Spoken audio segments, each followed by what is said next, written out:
Good morning, good afternoon, good evening, everybody. However you happen to be listening to this, thank you so much for joining.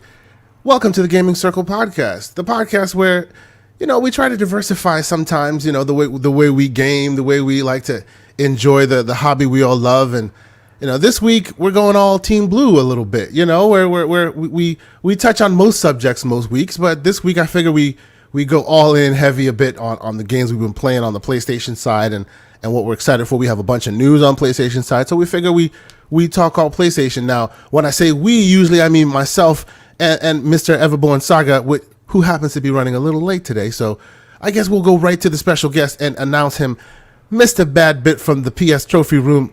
Thank you so much, sir, for joining us. How you doing today, sir? Dude, I'm doing fantastic. I'm relaxing. I had my first week-ish of work, so I've been all over the place. And now, Yeah, you got the new gig, right? Yes, I remember that. yeah, and now I'm kind of just relaxing. It's like the calm before the storm because I'm working in a school. So next week is when all the kids come in. I'm learning on the fly. That's and when the stuff, fun so- begins? Okay. Yeah. It's gonna be wild. So this weekend is kind of like it's just like the calm relaxation before things Okay. get crazy. But I'm happy to be Cool. here, man, and talk games and talk Yeah. Horizon and all that stuff. Yeah. Yeah, I appreciate you accepting our invitation. We're big fans of you on this channel and in this community as a whole. We've had many a conversation in the community about all the various individuals that partake in the hobby we love, and your brand is one we love around here. Somebody who goes where the games are. You're like me. I will multiplat usually on Xbox because I like the controller, but I play everywhere. You'll multiplat usually on PlayStation probably because you like the controller, if I'm not mistaken, right? I do. I love There you go. PlayStation. But you also play everything, so Yeah. I like that. You can have good insight on all aspects of the gaming environment. And already we have some of the staples in the house. Big Bad Mo, how you doing, sir? Good to see you. Don't worry, a lot more fun is about to join us. Everborn will be joining us shortly and bring his slander with him as well. But let's get started at least right off the top. For those who may or may not know what you do in these streets here in the gaming spaces, what do you do around here? Tell us about your podcast, your meteoric rise to prominence. Meteoric. Oh, my it's goodness. meteoric. I've I been love watching, it. man. It's meteoric. Go ahead. I love this. So I wouldn't say I don't know meteoric, but I'm gonna use that adjective from here on out. My name's Joseph, aka Mr. Badbit, host of the Trophy Room, a PlayStation podcast made by the players for the players. Where each and every Thursday, me and my best friend Kyle talk about the latest and greatest in all things PlayStation. Over on Apple Podcasts, Spotify. There's also a video version on YouTube, and it's a really awesome show because I don't think there's stuff similar to it, but I don't think it has quite the DNA as our show. The one thing that I sadly, since the PlayStation 5 and Xbox Series X have to reiterate is we're not into the console war stuff. It's real dumb to me. Like I don't like those conversations because they're easy, they're simple, and it brings out usually the worst in us because it brings out emotions. It's a very emotional conversation, and emotions don't have any logic to them.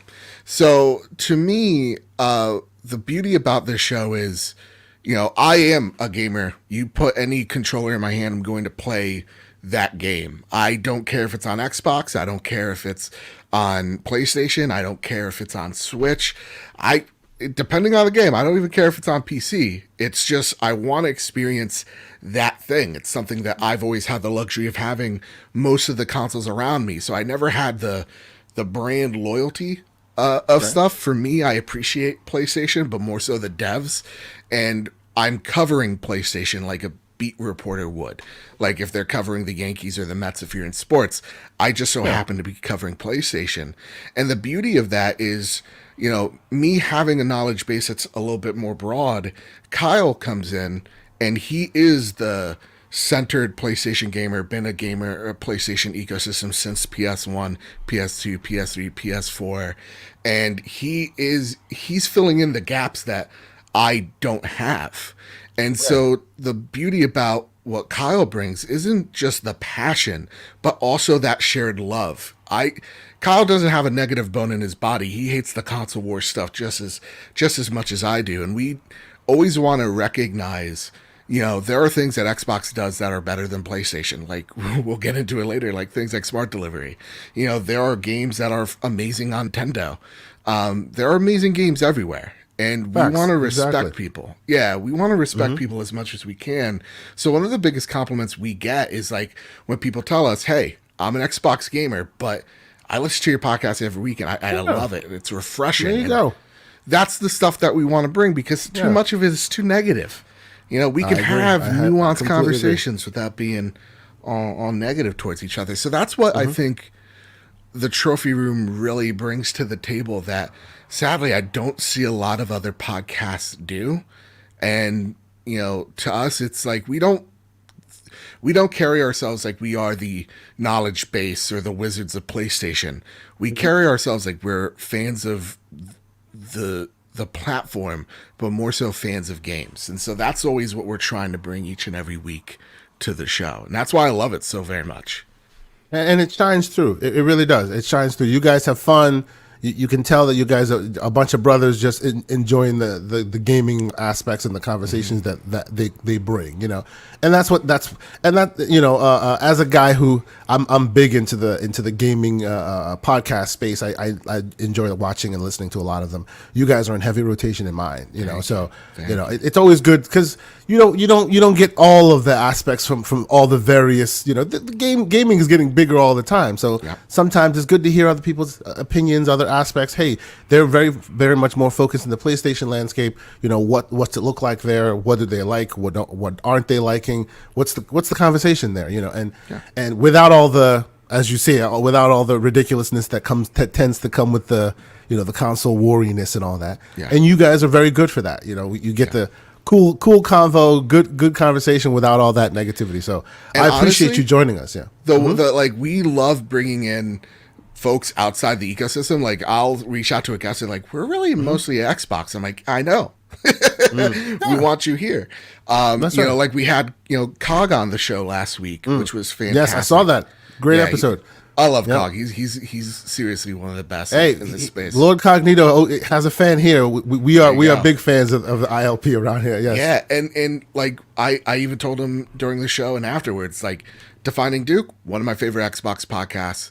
XEP, what my friend Emilio Lord does each and every week. I love his stuff. There's nobody that I've watched a bunch of that and the expansion pass. Yep. I really do like expansion pass. Yep. I listen to a lot of Xbox stuff because like when it comes to PlayStation, it's like, you're saying what I already know.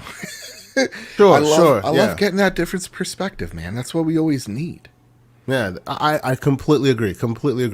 So we usually get on here and we'll talk about all the back and forth and because we are usually gamers that play what's out there. We're trying to give the people conversations about the latest and greatest. We this year, I'll say admittedly, we've had not so much in 2021 to talk with PlayStation about besides like Ratchet and Clank, which I played the hell out of, and I'm still achievement hunting on that one.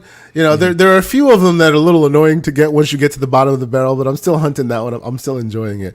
And actually, as you're watching right now, I'm also playing War for Wakanda, which I play on PS5, which I really like. I think. Like, I'm not saying that'll save the game, but it's still like I'm a Marvel zombie, so I'll play it because they made it. It's still good. I love the campaigns. I always have. Have you tried adventures games? So me and Luke go back and forth. I refuse to play Avengers for the most part. I do like where their head's at with Wakanda though. The voice cast. What was your reason not to first to try it? It was unfinished. Sure. Now, what aspects of it? Like, I want to know, because for me, I hate all things about this game. I hate all things service based and all that. I think this IP is a wrong way to go about it. Yes. Because the number one thing that as a Marvel zombie you want is all the costumes and all the you want that. That's what you're there for. You should be collecting that like loot. What they let you collect right now is like ephemeral ridiculousness that really doesn't matter. If you were collecting costumes, all day, every day, and there's a million costumes per per hero, right? Yeah. as Everborn would say, screw all this microtransaction stuff. Let us collect the suits, and then every time there's a new campaign, let us pay extra for that. I'd be there every day. Yeah. I'm avoiding, like, while I'm playing through the campaign, I'm avoiding sometimes they dip you into the microtransaction-y multiplayer version. I'm like swirling around it. There's ways of playing the whole campaign without ever touching it. That's what I'm trying to do now, because I love the Marvelness of it. I love the story. I like what they're doing there. All the service stuff just like sours the whole thing for me. It's terrible. That is exactly it. There are a tale of two good games in here. Like if they wanted to go full, games as service, I feel like they do it all wrong. Because I want to collect things that make myself look cool, not make the numbers go up necessarily. Right? Like I love Destiny. I used to be really addicted into World of Warcraft, and the thing that people are striving for in those games are to get the cool armor. What's the new tier piece? All that the new type thing. of stuff. Yes.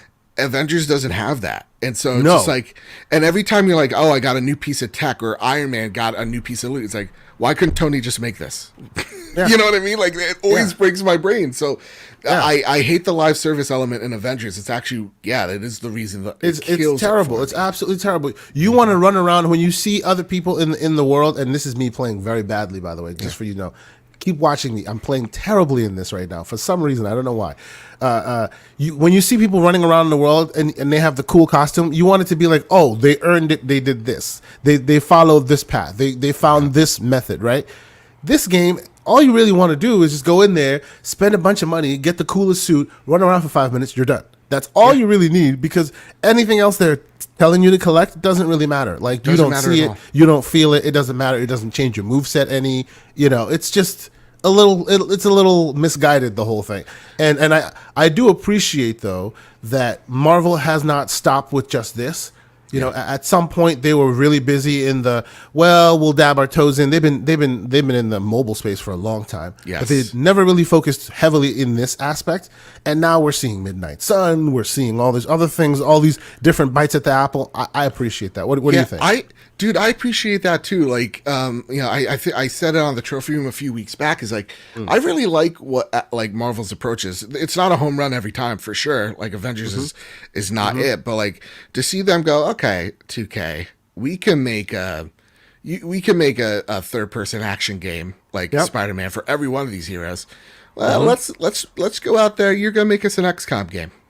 Yep, You're exactly. like with Marvel, like same that's thing awesome. that Disney's doing with Disney doing with Star Wars. Same. Hey, EA, you had it for a while. We saw what you were doing there. Let's diversify the portfolio a little bit. Let's a bunch of other guys jump in there and start doing. I'm here for it. As a guy who was all about those IPs as a kid. Finally them putting some real money to it, not just regulating it to mobile space. This is great for me. I just hope that they get better creatives in there. Well, okay. I won't say, I'll take that back, because I'm sure this was more of a decision of the creatives going, we want to go this way. And then the business going, well, you need to add this business layer right here, and that's where we have the problem. And that's definitely it. And I think Avengers probably is a big learning curve for both of these companies. But yeah, like I'm really as a Star Wars fan, I'm super excited to see what this game is that's being created out of Ubisoft. Like, yes. I really dig it. I think we're going to see way more of these as well. Like, when everybody's like, I want Xbox to have their own IP, I bet they will. We already see they gave some stuff to Nintendo. They gave Spider-Man to PlayStation. We're going to see a lot of different developers and publishers. So what you're saying, and it's unfortunate that he's not here yet for him to hear you say this. What you're saying is that the bet that I have with Mr. Everborn Saga is going to go my way, and by next E3 there will be a character that is exclusive on Xbox that's not on PlayStation. That is a Marvel type character. Man, are you saying that you can see that world where there's like a Black Panther game that was made by in collaboration with Microsoft? Yeah. Yes. Absolutely. You can see that, right? He's like, no, there's no way. I'm like, I can see that world. Marvel's Disney as a whole, they're throwing their IP around. They're letting anybody who wants to play as long as you're serious about it. And Lord knows Microsoft is serious now. Spider-Man is all locked up for Sony. It is what it is. They could have their, I don't know, I keep saying Black Panther because I see him on the screen, but take your that, pick. There's so many of them. Real talk. After playing War for Wakanda, I'm like, dude, give me a full Black Panther game. Yeah, yes. I would take it. I want to see more of Wakanda. The way they put that world together, they did a great job. You know, really good job. Yeah, so I would totally be about that. What about you? Oh, dude, I would absolutely. To me, like, when it comes to the Spidey situation, you know, okay, I hate bringing him up all the time, but, like, Luke and I had a really good conversation of, like, listen, I don't like it. I think locking away characters is poor. I don't think it really does anything but it's business, you know. It's business, yeah, for sure. But, like, for me, you know, as much as I hate seeing Spider-Man locked behind let's just say PlayStation paywall, whatever keeps Spider-Man in the MCU, I'm down for it. Sure, yeah, no, I'm there. Yeah, that's right. Yeah. That's right. And that's a question actually of concern. You know, it's funny. Myself and Everborn do also a movie and TV show podcast called On the Real Thursdays. By the way, who's asking where's Everborn? He will be here momentarily. Calm yourself. We do a movie and TV show podcast, and he's saying that, you know, enjoy it while you can, because if Sony had their way, they would pull him out of the MCU and keep him for themselves, because he is now at the clip that they want, and they're done with you know, sharing him. Man, you're of that school of thought as well?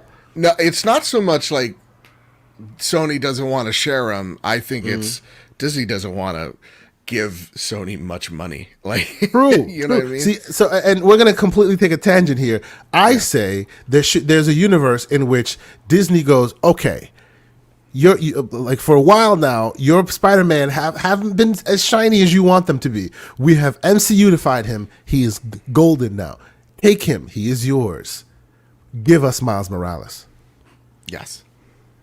You know, and of course, Everborn has 1,000,001 very rational reasons why that'll never happen, and he's right. Of course, but still, there's a universe in which, Feige goes, look, I'm done dealing with these clowns. Okay, they want their golden goose. They have it. You know, Tom is awesome. He'll keep pumping it out for them as long as they needed to. Pause. But now they can give us Miles, and we can go off and make him shiny in our MCU verse. You know, that's what I want. I would love like a Roger Moore situation where, like, you got a Sony Spider-Man and an MCU Spider-Man, and they're both multiversing. Exactly. I mean, both of them are multiversing right now. Let's make it happen. Why not? Because, you know, like, I am in one degree with people where it's just like, listen, it doesn't just have to be this all or nothing MCU, and that's it. Exactly. Like, yeah.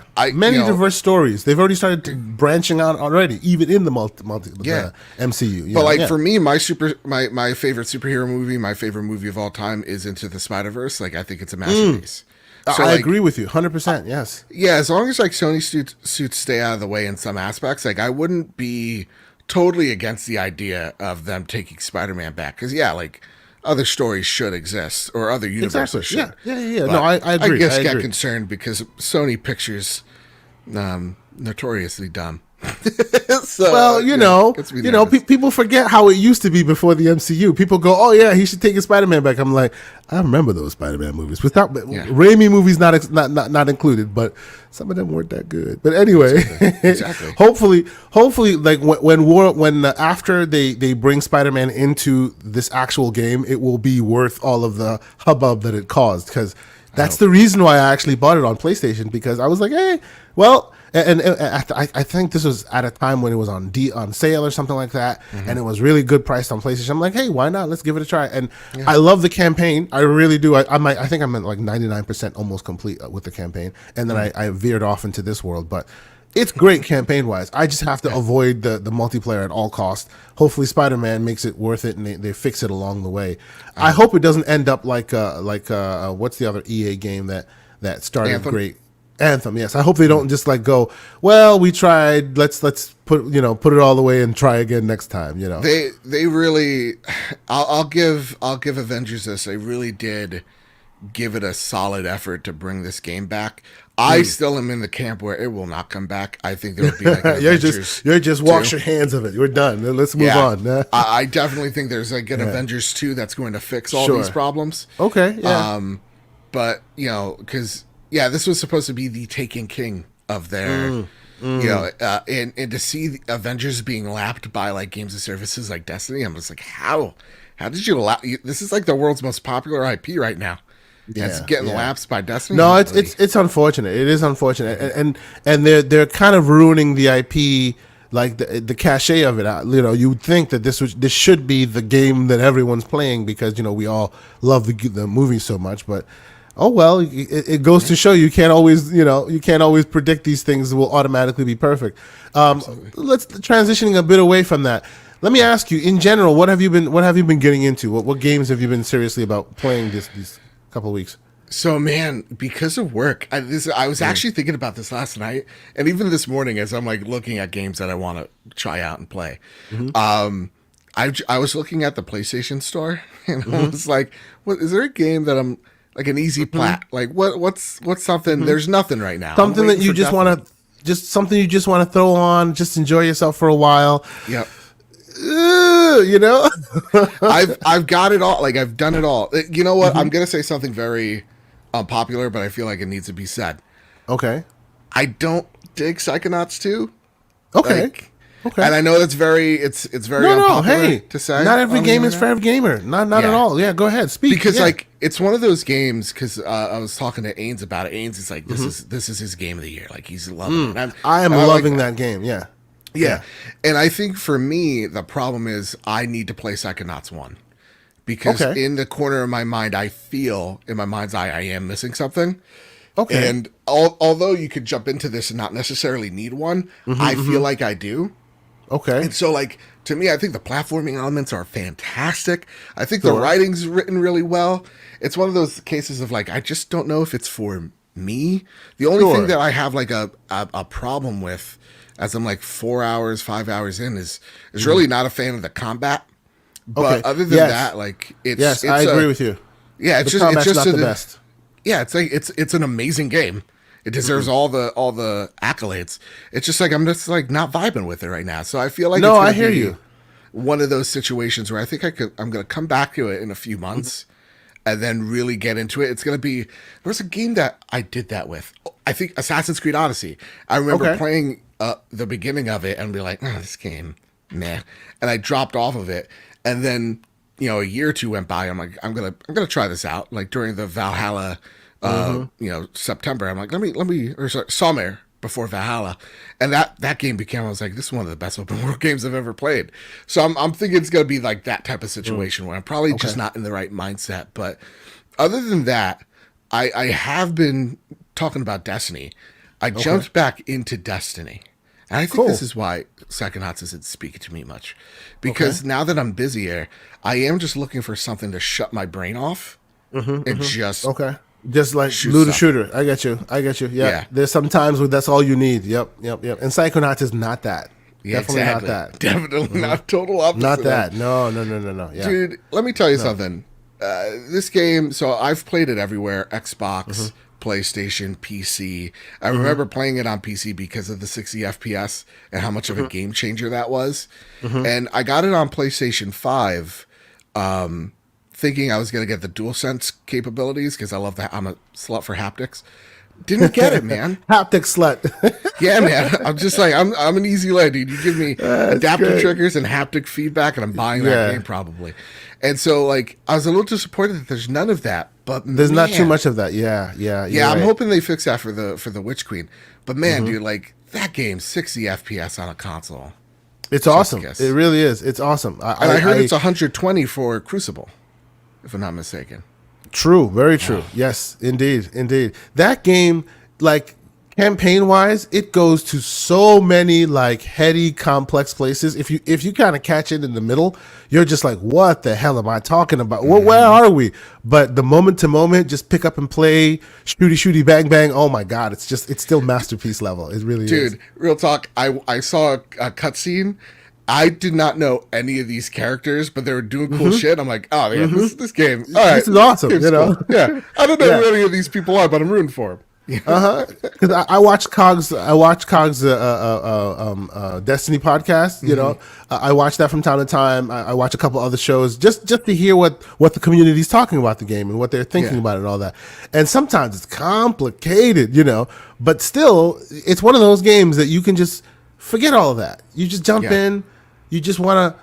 You know, it'll drop you on any level you want and just start shooting things. And you can just enjoy yourself, turn your brain off, call a buddy, just hang out for a couple hours. You're just chilling, you know.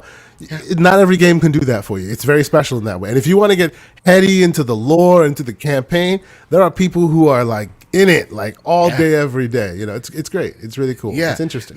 And that's the reason why, like, I love games like Fortnite and Apex Legends. It's because, like, dude, it's a battle royale. So when things in the beginning are usually like pretty chill, and you're having a conversation about like your week, your work, whatever, and then all of a sudden things get serious and your brain switches into combat mode, right? It's just like people yearn for that type of communications where you're just, you know, sitting back and just BSing with each other, and that's what those type of games really offer. That's why I love them so much, man.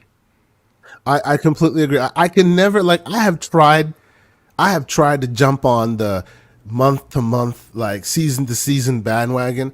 I can never do it. Like, I have come to the realization that I am now technically an old man. I'm 40 years old. I'm technically an old man. I have children that like see me playing a game and think that that's like, you know, an invitation to bother daddy. So I have to have a pausable game. This does not work for that world, you know? And I'm on, like, you know, let's innovate. I should be able to hit pause, and then whoever I'm with, I should be able to like join them as a ghost in their pocket until I'm ready to continue playing. Something like that should be available for dads. I'm just saying. But let's dad mode. Dad mode. I'm just saying, like, you know, you can't pause it, so it makes it very difficult for me to play it. But I still refuse to uninstall that thing from my hard drive. It's still on the box. Fair. It's still on PC, because every once in a while you just want to, you know, 20 minutes, just want to shoot some things, turn the brain off. If it's not that, it's Halo. Like, it's either one or the other, because obviously they're both the kings of the moment to moment gunplay stuff. So I will one day get back into it. That's the thing. I'm also thinking my brain's just prepared for Halo. I'm ready for it, man. Real quick, so I've heard everybody's take. I haven't heard yours. What's your take on Halo? The status of Halo, real quick. Shoot, I know you're probably disappointed. You know, about the Are you camp delay, or are you camp, you know, release what they can while they can? Where do you fall, real quick? Just release it. Just do it, please. Like, I feel like I'm the only person. First off, I do co-op. Like, that's me and my brother's thing, is we play through the co-op together. That's how I usually play Halo, is cooperatively. So I'm part of that 7%. Sure, and I'm saying, as part of that 7%, just release the goddamn game. I need it. Dude, that flight was, and that's the thing that like struck me so weird, because everybody's like, this is unfinished, you know, blah, blah, blah. And I'm like, dude, we played the flight. We all loved it a week ago. We all thought this is one of the best multiplayer experiences, especially out of Halo, in a minute. Why are we saying this? Why are we saying this nonsense? Thank you. See, that's a man using some logic for once in the rare air on the internet. You know, people have such short memories for some reason. I always bring up this apt comparison. Ghost of Tsushima. I have been playing. I beat the whole game. I refuse to like go a new game plus. I just like walking through the world and just murking the occasional the occasional Mongol I come across. You know, liquid death, because I have all of them. I have every sword now. You know, I'm truly the ghost. So I just play that game, and I think I may have some footage of that a little later. You know, that game came out like a breath of fresh air. People didn't even expect it. It showed up.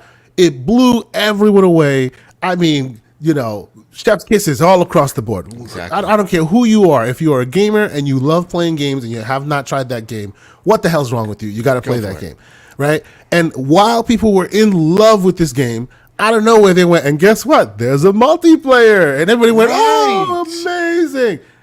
Nobody remembers that it started, the whole thing, it started with the multiplayer. They recognized that the multiplayer needed more time to cook. So what did they do? They put it in the oven a little longer and just didn't tell nobody and let the game speak for itself. And the only problem here The only problem here is that 343 and Microsoft as a whole, they like to share too much. So everybody knows what's expected. So because they like to share so much, it's like, it's incomplete. If there's a world where you didn't know that it would be coming with this feature, you would be in love. Yeah. But hold on. And as soon as I bring up Halo, I will, of course, have to introduce my brother from another mother, the man that many consider my evil twin, the Malcolm to my Martin, Mr. Everborn Saga. How you doing, sir? You're goddamn right. And look at that fade. Oh, boy, it was worth the wait. Oh, the fade. Damn. All right. Now, I need to tell a story about what's going on. Go ahead, bro. Tell the fade story. So I am linking up with King David later on today. We are going to see Shang-Chi, right? Mm-hmm. We rented a private theater, so it's just families only there. No crazy people with all that foreign cooties, disgusting germs. That's right. That's right. Provided that AMC has cleaned the theater properly before we get there, but we're gonna take that on faith. Because this is our first movie since pre-pandemic. First time going to the theater, Shang-Chi. So I said, let me get a haircut. And and I'm going to take us away from gaming for just 1 minute. I apologize, but hopefully this story is worth it. Bro. Let's do it. So if you are from New York, you know that going to the barbershop is an event. That's right. It is a thing. Pause for a moment.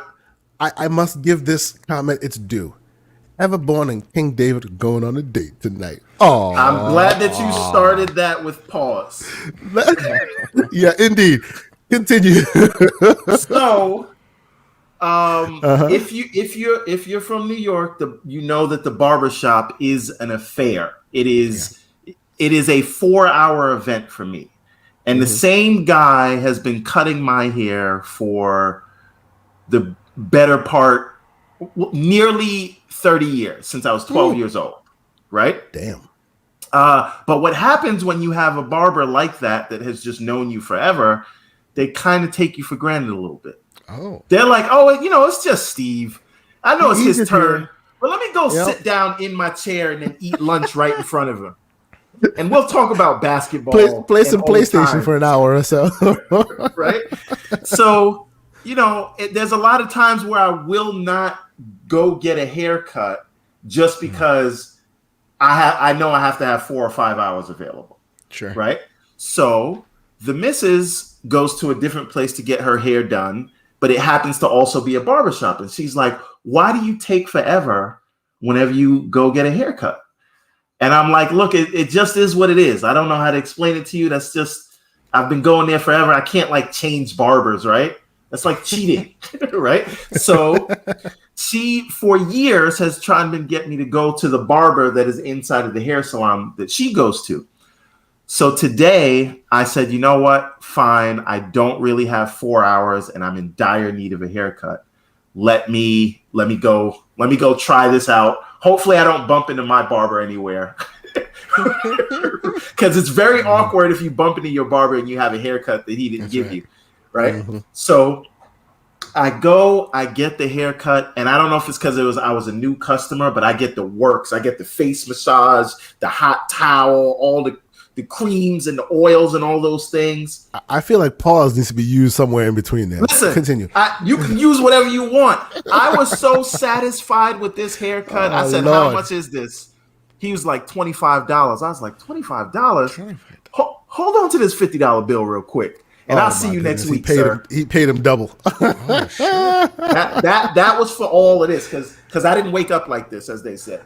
So what we have learned is not only did Everborn Saga cheat on his barber, he then spread it on the damn internet and told everybody. Okay, good to know. Good thing he if you know Everborn Saga's barber, please let him know that he's out laying it with somebody else. Pause. Well, I could just see him. I could just see the barber. He's cutting hair. He's listening to the show, and he's shocked. He just takes a scoop of someone's hair right off.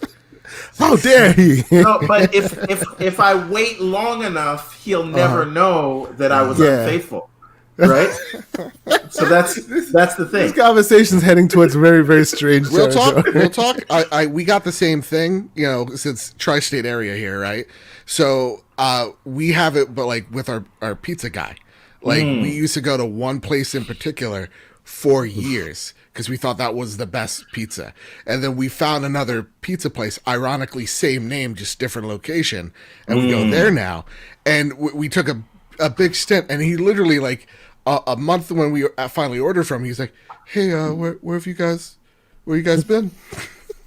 Oh, you're usually here every Friday. What's going on, big guy?" Then you had to lie and say you went vegan. Just like, Yeah, it's like, oh yeah, we were on a diet. It's like, dude, look at you. You weren't on a diet. Y'all are killing me. This is too much. Yeah. Here on the Oh my Pizza God. and Haircut Circle Oh, podcast. this is great. I could keep this up all day. This is fantastic. This is awesome. Anyway, so welcome everyone. So besides that, how's your day been? How you doing today, sir? I'm doing all right. I'm doing good. Yeah. Ready for this movie tonight. And listen, you say Halo 2-3 times, and I'm like Candyman. And he I'll just pop appears. up. He just Doesn't appears. matter- Yeah, Doesn't matter what podcast you're on. I'll just be that's there. right. Yeah, you can't say Halo 3 times because all of a sudden everyone soccer just goes, "Hey, what up?" Real talk. I'm thinking I'm seeing Shang-Chi on Tuesday after I get out of work. After my first day of work, I think I'm going because nobody's gonna be there on a Tuesday afternoon. Bro, I'm having problems, man. I have issues, and we need to take a quick sidebar because we need to see that movie, right? I need to see that, especially if Everborn is seeing it. I need to see it because we're gonna have a conversation about it. I have And I no will plans to spoil go it. see it. And don't you dare spoil it. I have no plans to go see it because even though I'm vaccinated and I can go do all of that, right? I just don't feel like going to sit in a movie theater for 2 hours in the Florida cootie department and just go sit there. Maybe I No, but listen, maybe man, I'll do it in a matinee one of these days or something when I'm sure no one's around. 99 audience score. Oh 90, my God. Dude, that's 90 what got me. score on Rotten Tomatoes. Yeah, I'm like, can I really wait the 45 days? Because you're right. Like, You this whole know? thing has spoiled us. Like, I like Black Widow. I watched in my basement. It was great. Mm-hmm. I was like, this is fantastic, awesome. Yes. And like now they're like, well, maybe not. I'm like, come on. I So- might sneak away to a theater Now, sometime before. I do want to highlight the parallels as we segue back into video games. I think this is a prime example of why not everything has to be a zero-sum game. We all have Netflix, we all have Disney Plus, and we love those and they're great. But when something comes out that is warranted, that is not in your subscription service, you'll go out buy and it. make the That's effort right. to go see it. It doesn't have to be one or the other. That's Everybody right. can Yes. eat. We can all No. Yes. be friendly. And for the record here, the reason why I usually take an opposing view to that is not because that it shouldn't exist, but because in the world of pandemic land, man, forcing people in that direction is also not cool. All it takes is one bad organization not taking the proper precautions, and it's going to set people back. You know what I mean? Exactly. That's why I'm just kind of like, maybe not now we do this. Maybe you wait Well, until that's it's why I'm over. gonna go to an AMC. So if I get it somehow, the lawsuit would be beautiful. You can make a very good case at that point. I understand, my Exactly. man. I understand. But okay, let's transition back to what we've been playing and enjoying. Like, so you've been playing Destiny, as you've been saying. As you see, I have some War for Wakanda footage. Go ahead, everyone. Sorry, what's just up, what's up? one thing before we transition back. No, into go games. ahead. Yeah. Mr. Badbit, how did you make out in the storm? Yes, Oh. please. Yes. Lucky, I was very lucky. So like we just got a few inches of flooding in the basement, but like real talk, we're on a hill, so we're on a slope, so like flooding very minimal. You go 20 minutes to from where I live, and cars were completely flooded. Like it was nuts. Elevation is a thing, and it was like the main street here was I think 2 feet of water. So a lot of like businesses were out for a couple of days because some people keep their stuff in like the basement of their situation completely flooded in. So yeah, thank you. How about you? Everything's Oh good no, it was a complete shit show, and I will tell you why, and I apologize for the children that are watching, but it was terrible. No, go ahead. But go ahead. but Yes. I use that word very specifically, and I'll tell you why. Oh no! On my street, Oh god. if you looked outside, I posted a video of this, but if you looked outside my front door, on the street, the manhole cover was shooting out water because there was so much downpour and flooding, the sewers couldn't handle it. So water was coming from everywhere. It was coming out of their ears, coming out of the streets wherever. If you catch my reference. Yes.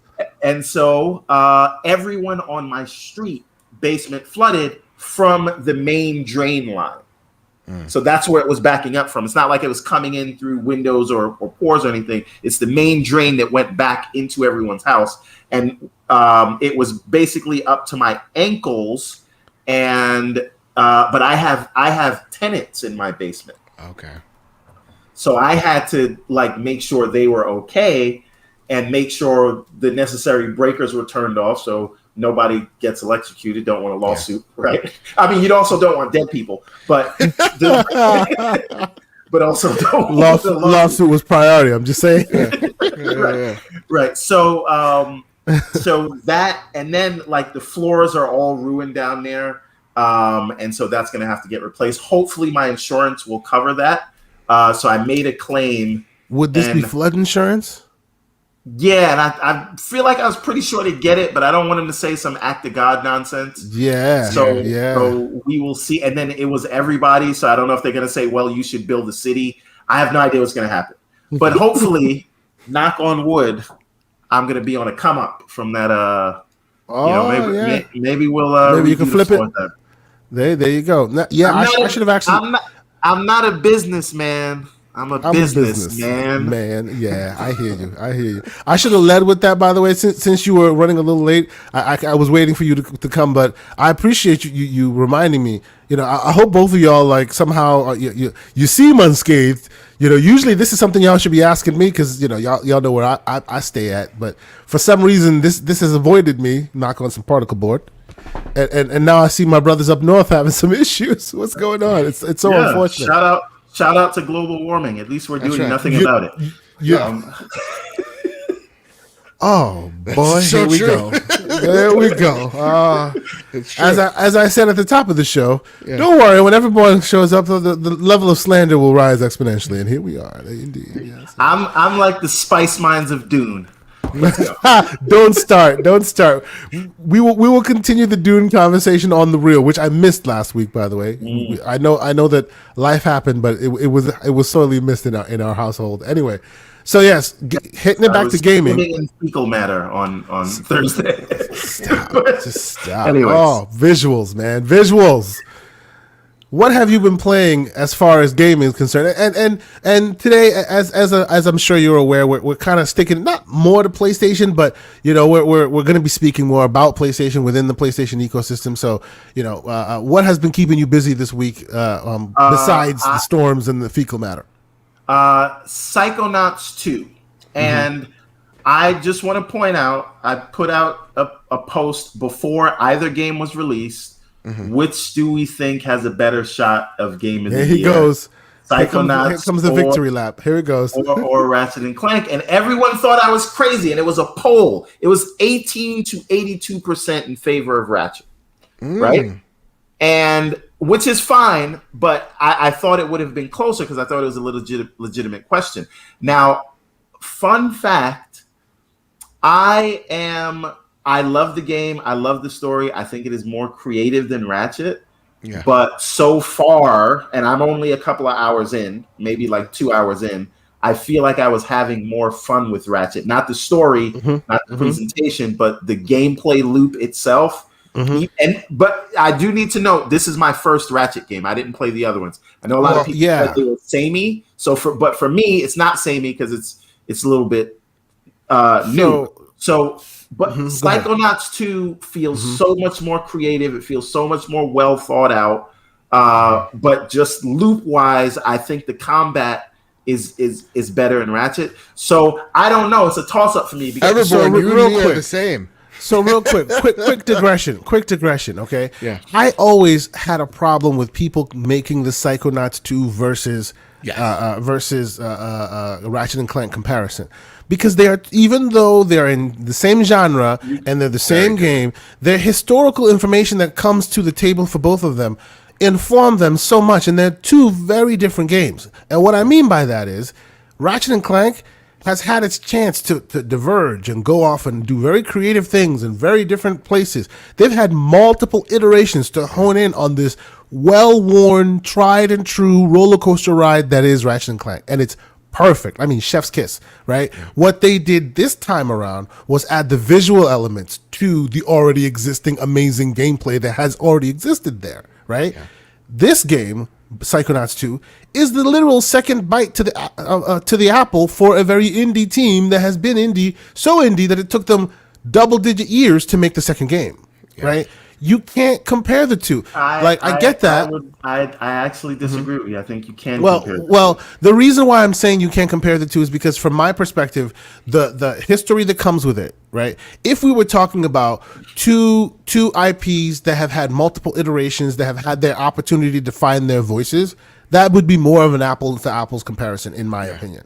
Because this is like comparing, let me see, what are the comparisons? This is like comparing Uncharted to Senua's Sacrifice, a well-worn, because that's what Ratchet and Clank is. There are many iterations. There's a damn movie of it. A well-worn, tried and true IP. Let me give you a better analogy. I think this is like comparing a Pixar film to a Leica movie. If you know, but that's more of a movie reference for that may not. If you don't know, look it up who Leica is and look at the films that they make. Mm-hmm. So the thing is, I do think it's a simplistic comparison, in my opinion. There's more nuance there that is lost. But they are. Oh, okay. Yeah. I see what you're talking about. You see it? Okay. Yeah. You see, one is sort of more mainstream, more polished, high visuals. The other one is, for what they made, a lot more artistic. Yeah, and that's what Psychonauts was. That's what Psychonauts was, right? Psychonauts has never become part of the machine. Whereas, I get, it's great that Ratchet and Clank exists, and it's great that Insomniac has been able to make it. But for a while there, Ratchet and Clank is part of the machine. It can be made by another studio. It's at a point now where it's a formula that can be iterated upon. Psychonauts has never gotten to that level, so I feel like some of it is a little lost. That's all. I think it's because I'm a little bit on both. Like, if you could, if you really want, you could draw the comparisons, because they're both in the same kind of game. Yes, they're both cartoony in nature, right?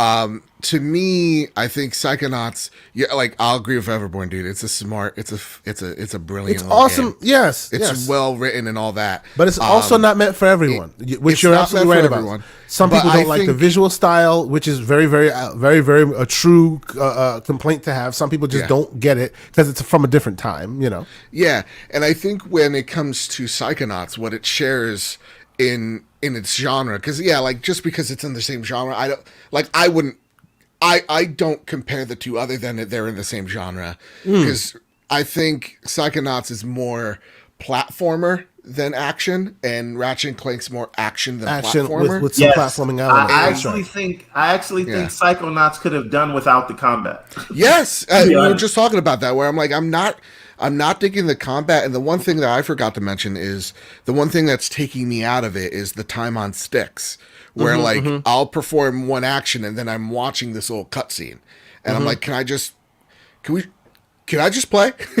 I want to continue this, but the narrative thread has to happen. Maybe it's because they're loading in a section of the level or something, but that takes me out of me playing the game, because then I'm just. I think we can all agree on at least that point, that they should have put a bit more priority on the if they wanted to make it hit as highly as all the other aspects of it, they should have put a bit more priority on the combat system, or removed it from, because it is the weakest aspect of it. But I do want to be clear, though, it's not bad. It is no. It's just weaker than the others. Yes, the other aspects of it at the same level as the storytelling. And if I'm comparing the combat in Ratchet to the combat in this, I think the combat itself is more polished, but the other parts of Yes, Psychonauts. and that's where I say it can't be compared, because Ratchet has had many times, many bites at that apple to make that combat sing. Like, there's been many versions of that game, even on handheld. There's tuning it, making the loot like explode into this fast. You've never played a Ratchet and Clank game. It has this formula where when they explode into like all the baubles, when something explodes, it just has this euphoria. They have honed that to a fine point, over many games. And I would argue that that's where Ratchet excels in as well as graphics, right? Yeah. However, I think the pros on the Psychonaut side sort of outweigh the not con, but the combat that had me wanting more. Sure. So I think when you weigh them all the aspects of each game together, it is a bare knuckle fight, right? No, and I completely agree. I agree with that. Should win. I agree with that over the other. I would say more. It's a little unfair in that, because I think if Insomniac came to that game with their creative juices flowing for storytelling, it would have hit higher in that aspect, because they are capable of it. I don't think that's where they came to it. They came to it as, hey, visual showcase, fun thrill ride for the kids. You know what I mean? Whereas Psychonauts was an answer to a call that had been asked for years. They have been building to this game, from independent little studio to big dog studio. This is them coming to make good, So this was a completely different. They came to it from different places. Even though I'm saying, if Insomniac had come to Ratchet and Clank saying, look, we're about to take it to a new level, visually and storytelling wise, they could have, because some of the past ones have been just as magical in the storytelling as what you're saying with Psychonauts today. It's just they weren't there for that, seemingly. That's all I'm saying. It looks like their priority was to go, remember all those times before where they said it almost looks like a Pixar movie? Let's outdo that. That's what they were there for today. And they succeeded at that. You know what I'm saying? So I think it'll be interesting at the end of the year to see, where the accolades fall, but I will give you your roses, Mr. Everborn Saga. You were absolutely right. I didn't even think the conversation was even like going to be had, and full disclosure, when it comes to that, my pessimistic view is that these things are never judged on their merit. Can we talk about this? We can have a quick have a quick conversation.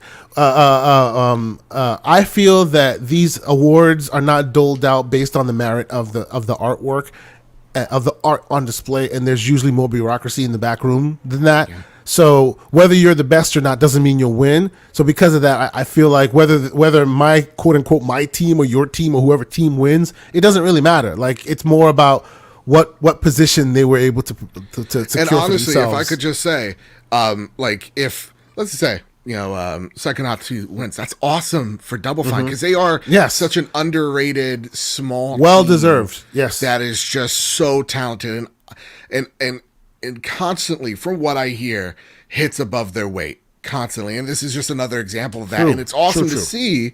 I think we're getting like the glimpse at what Microsoft's first party outlook is going to look like when we have games like Psychonauts and games like Deathloop that are going to perform really well, and enter the main light and kind of be the exit stage for PlayStation into the Xbox main stage, because that's going to give them so much momentum, man.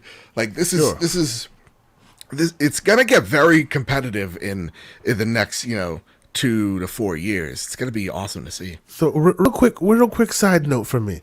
What would people say, real quick, if all of a sudden, like, Deathloop shows up and it's like PlayStation Game of the Month, PSN, everybody can get it for free? Oh, I mean, I wouldn't have just awesome. basically, like do the yin to Microsoft's yang with MLB. Well, imagine if that would happen. Dude, I'm just throwing that out there, just in case it happens and I go, see, I told you. Because Deathloop's looking to be that is looking to be. It's looking good, dude. It's looking amazing. For those who like roguelikes, because this is one of those too. See, and I love those. I don't know. Deathloop has not grabbed me yet. Well, but you're not a roguelike dude. Like, we've already established that. You're not a roguelike dude. Yeah, Returnal established that for me. Well, no, even Hades, which is a perfect roguelike, you're not really a fan of. You like it, but you're not sticking to it, right? That is true, but the reason I'm not sticking to it is because Psychonauts came out, and I value my time, and I need things that respect my time. Right? The rinse repeat is the problem. I need the because like I am sort of okay. I have a half hour here. Let me see if I can make some progress. Or I may have 2 hours this day. Let me see if I can make some progress. And if that 2 hours that I had to actually set aside to not do stuff, right? Whether it's things for work or running one of the 3 businesses that I run, or podcasting, or just family time, it is hard to I'm taking away from one of those things when I decide to game. So I need that to count. Game, right? You better make my time that worth it. Okay. Understood. So maybe I'm the wrong person for No. Hey. And that's why I was saying the same thing to Badbit. At the end of the day, not every game is for every person. You know, exactly. He's not. He respects Psychonauts 2, but it's not on his list as game of the year. I can see why some people won't like it, because some of the art is very unusual. It's from a different time. The way that and I see, Badbit, what you're talking about as far as you feel like you're missing something, because if you had that experience back then you see its iteration today, and it really hits and connects that thread for you. But if you're coming to it brand new and you don't have that previous experience with it, you're judging it from today's aspect with today's modern sensibilities, and it's got a little bit of that old school flair to it because it's from that old school, and it may be not something that everybody connects with, you know, and that's just what it is. And what happens to make people still speak so highly of it is probably because of the writing, and it's punching above its weight in very imaginative ways. So, you know, I think it's good that, you know, there's multiple games for everybody this season. You know, I'm looking forward to seeing what people think of Deathloop. I don't know how I'm gonna approach it, because I'm very much a roguelike person, but there's so many games. So many games. All right, so let's transition to some more games talk, because that's basically what we're here for. So. All right, so we're here to, you know, we usually play most avenues of games. I was saying, Everborn, before you were able to join, I have been having a harder time picking up my PlayStation, because, frankly, you know, I play my PlayStation for its exclusives. More often than not, I'll play the multiplats on the Xbox because of the controller and a few other things there that I like. But I really enjoy the exclusives when I get them, when they show up, and because of that, it's been a little difficult for me. There's been a few onesie twosies here that I dab, dribs and drabs that I go back into for my PlayStation, but by and large, it's been kind of dormant on that side. Do you have a similar experience, Everborn, or have you been playing anything on the PlayStation side that you want to that has been keeping you busy on that side for now? Well, I do have plans to get into Horizon Zero Dawn. He hasn't played Zero Dawn. Haven't played it, and I started it. It and God of War. Yeah, you said you had the proving, right? At the same time. Yes, but that's the thing. I had been playing some of the old classics that I missed, because as you may know, I took 5 years off of gaming, went back to school, did all those things, and then I came right back on as this generation was started. So I missed Spider-Man 2018. I missed Gears 5. I missed God of War. I missed Last of Us, Ghost of Tsushima, and Horizon. So he's had fun catching up with all the games that are not buggy, because they've already been patched to hell. Right. All the drama's already done. So everything he gets is 60 FPS goodness on the latest and greatest console. Right. Not broken. So I'm having a great time. Excuse me. Even Titanfall 2. I missed all these things. So fucking good. I'm sorry. I'm so good. Oh, no. I'm having this amazing time just enjoying gaming. That's why I kind of laugh at all these people who fight about stuff and say, oh, old games. And I'm like, shut the front door. These things are great. Right? You know? So, but that was on my list. And I knew that in lieu of Forbidden West coming out this year, they were going to put a next-gen patch out for Zero Dawn, because they kind of want you to lead into it. So I've been waiting, and that waiting paid off, and so now that's here. So that is on my list. However, Nice. This year on the PlayStation, all I've played apart from Miles Morales, Spider-Man 2018, and God of War were, and I actually bought Demon Souls, but haven't gotten to it yet. Oh, Really? But there was Returnal and then Ratchet, and that's really all I've used it for. So games that I've finished were on the PlayStation were Ratchet and God of War, and I'm at the end of Spider-Man, and I started Miles Morales just to try it out, but I'm going to finish that after I finish Spider-Man. absolutely. Miles Morales is a special experience, man. Especially It is. New Yorker. Oh, you are gonna love that experience. I will tell you, tears both at the beginning and the end. Sometimes I let the just the opening credits, the him on the train. I'll just leave that on there and just let it play while it's blasting throughout my house. I won't even play it. It's amazing. Badbit. Let me It's ask amazing. you, because I've been bringing this up on our other show all the time. Here we go.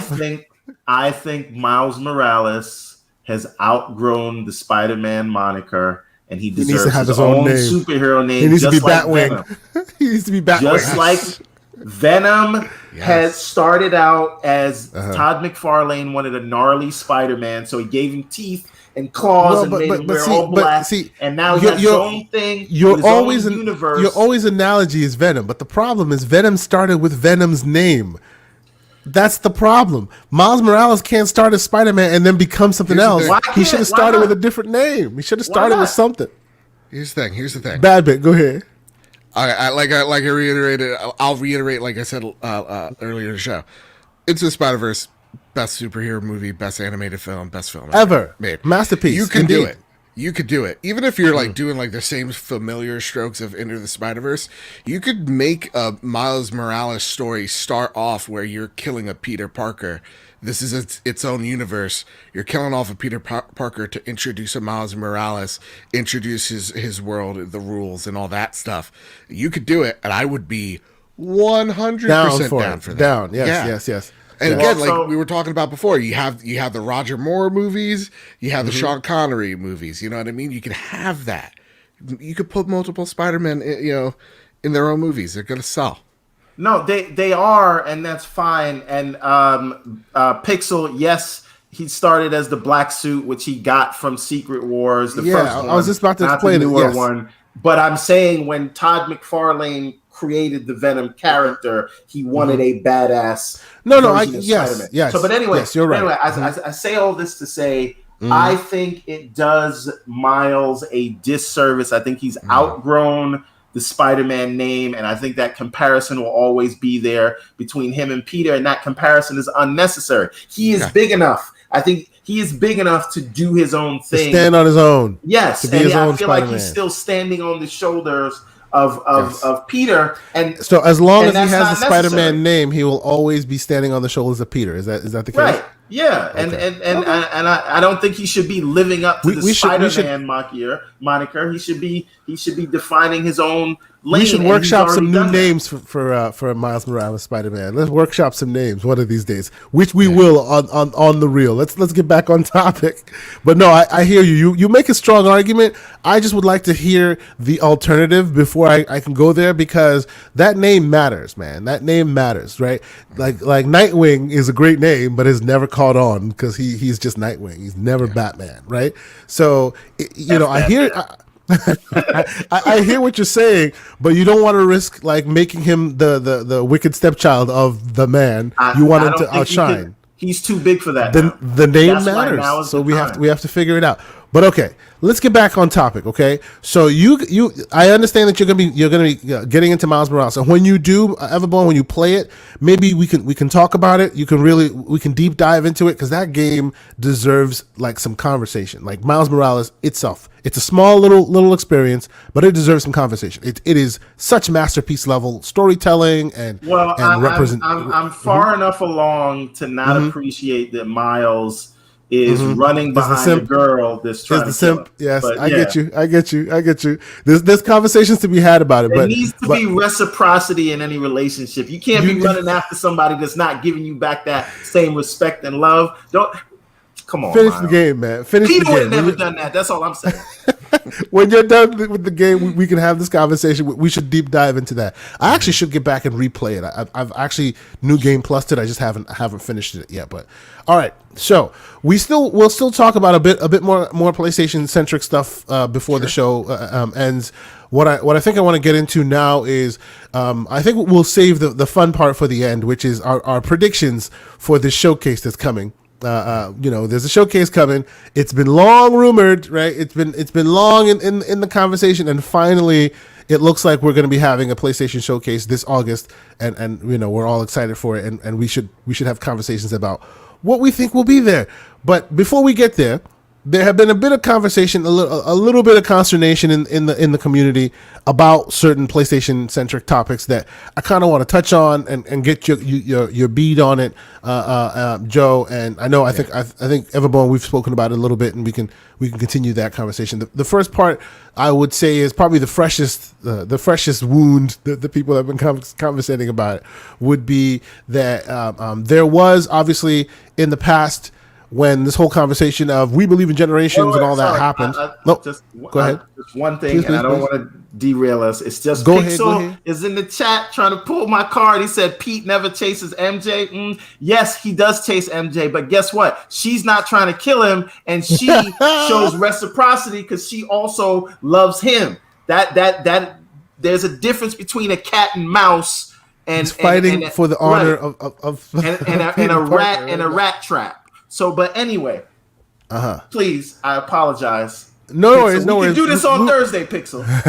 We can definitely do this on Thursday, Pixel. If you want to do it on Thursday, you know where to find us. You know what it is. We're there for it. Let's do it. So we were having a conversation real quick about the Horizon Forbidden West cross-gen upgrade, blah, blah, blah, blah, right? So folks started getting into it about it because basically, there is conversation during the time when, PlayStation was talking about how the next gen, cross-gen conversation was going to go. They promised that PS4 users would get upgrade. There would be free upgrade paths for all the games they mentioned. First, they said it was launch titles, but within the conversation, within the quote, even Forbidden West was mentioned. And now, of course, it has come out that there is no upgrade path. So if you are a PlayStation 4 user who cannot find a PlayStation 5 at any point, if you do potentially think you can find one, you can buy the deluxe edition, which then gives you access to both. But if you happen to buy the PS4 version, there's no way to then get it to PS5. So did I Badbit, did I explain that correctly? I know there are multiple versions in the middle, but the basic PS4 version cannot be turned into any other PS5. There's no upgrade version. You'd have to buy it from jump. Right? Correct.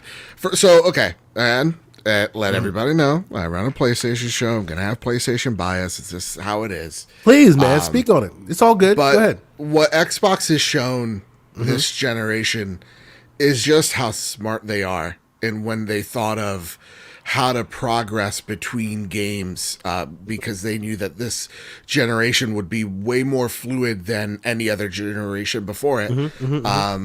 So when it came to backwards compatibility or upgraded games, they're on it. That's probably the best feature that they should keep highlighting right now, is how easy it is to migrate your saves from your previous Xbox to the series. Because PlayStation is all over the place, non-consistent, and just subpar to what their competition offers. Simple as that. Every game's different, ways of migrating your progress or migrating your version of that game. From what I understand with the latest update, that will be better for PlayStation 5, but as of right now, it's bad. And honestly, I think Horizon, out of all the wounds that we constantly pick at each month of is this the thing that people are going to get upset about PlayStation about? None of them have hit. I think this is the first one that is that death of a thousand cuts, because this is such a huge oversight from PlayStation's half. And when you take a look at that quote, right, because it has become, whether it's in good faith or not, a Laurel and Yanni situation of like, depending on how you read that quote, that dictates whether you think this update should be free or not. And the way I see it is like, yeah, I could see how someone could say that it's not free, but even if that's the case, it's way too abstract, and Sony needs to clarify at the least. The way I read it is, yes, no, they owe people a free upgrade because of those quotes intersect with each other when they say these 3 games. Yeah, I think Sony should be giving you free updates to these things. I'm also of the same camp of just like, look, if you want to charge me $10 for a Ghost of Tsushima update, which you don't really need to, guys, that's fine. Like, dictate whatever you think around these game's parts. These parts, forgive us. It is 1:00 Eastern Standard, so I can swear. Around these parts, we call out the asshole tax. But continue. Go ahead. Yeah, no, like if you think that's TM. Trademark TM, he says. if that's what you think your game's price it. But at the same exact time, you've made that promise, and you should be honoring it. And I would like to see that upgrade path available to everyone, regardless. It is so stupid. We have a graph at PS Trophy Room on Twitter of like the green, the ones in green are the ones you can upgrade to. The ones in red you can't upgrade. It's like there shouldn't be a graph to upgrade anything. It just shouldn't exist. So it should be, I bought this version and I'm getting that version on PS5 as well. I don't get it. It doesn't make sense. And it's honest. This is the first honest to God horrible look for Sony. Because to me, what I think as a Sony fan and as someone who monitors the fandom, they've done a good job at selling us this console, at selling me what I want from next generation. They have done an abysmal job at celebrating PlayStation, at celebrating these IP. And I think that's what Xbox has done so well, is celebrating the ecosystem and what it means to be an Xbox gamer. They've really been at the forefront of defining what their culture is. And PlayStation's just like, we have these social media teams and it's all marketing. And like, as the PR marketing guy, I'm just looking at this like, this is stale. This is not great. And again, this Horizon flub, it doesn't impact me. I have a PlayStation 5. I bought the Regal edition, right? But I know it's going to affect millions of other people that bought it on PlayStation 4 that are going to later transition into PlayStation 5. And it's going to affect them. And I really want to see them, hopefully by Monday, come out give and a clear give answer something better. to this. Yeah. Do it better. Please make it Herman Holtz that speaks. Yeah, no Jim Ryan. Make it just make it Herman Holtz. But okay, so my opinion on the matter is, and I really appreciate your points on it. You make some really, really interesting, good points, and I appreciate you bringing that to the forefront. My from what I can tell, as I don't speak the PlayStation language, as it were. Like I said, I play more Xbox, but I'm there for the exclusives. It seems to me that all the loyalty and all the high praise they earned during the Xbox during the PS4 generation has built up some political capital, if you will, and now they're spending it. Yes, by stretching the loyalty of their fan base a bit. You know, it's like you said, it's death from a thousand cuts. I've seen some of these happen here and there. And when they do, they've never been bad enough to really speak on it by the body politic, by the PlayStation fans themselves. But this one seems to have touched a nerve because no one can seem to wiggle their way out of it. Dude, even those who will really stand behind the brand seem to think that, okay, yeah, this is too far. Yeah, like there was a guy that thought he was Bob goddamn Woodward on one of my threads. Like I have a 13-piece thread on why you're deceiving people. It's like, what are you talking about? Why are you wasting so much time on a 19-piece thread arguing? Like I looked at my phone. This guy was up till 2 a.m. It's like we're in a global panorama in a voter crisis. Maybe take that energy. Focus on some other things. And focus your time somewhere else. My God, because it's just a bad look. And you could still be a PlayStation fan. And go, yeah, it sucks. Change it. And by demanding it, that happens.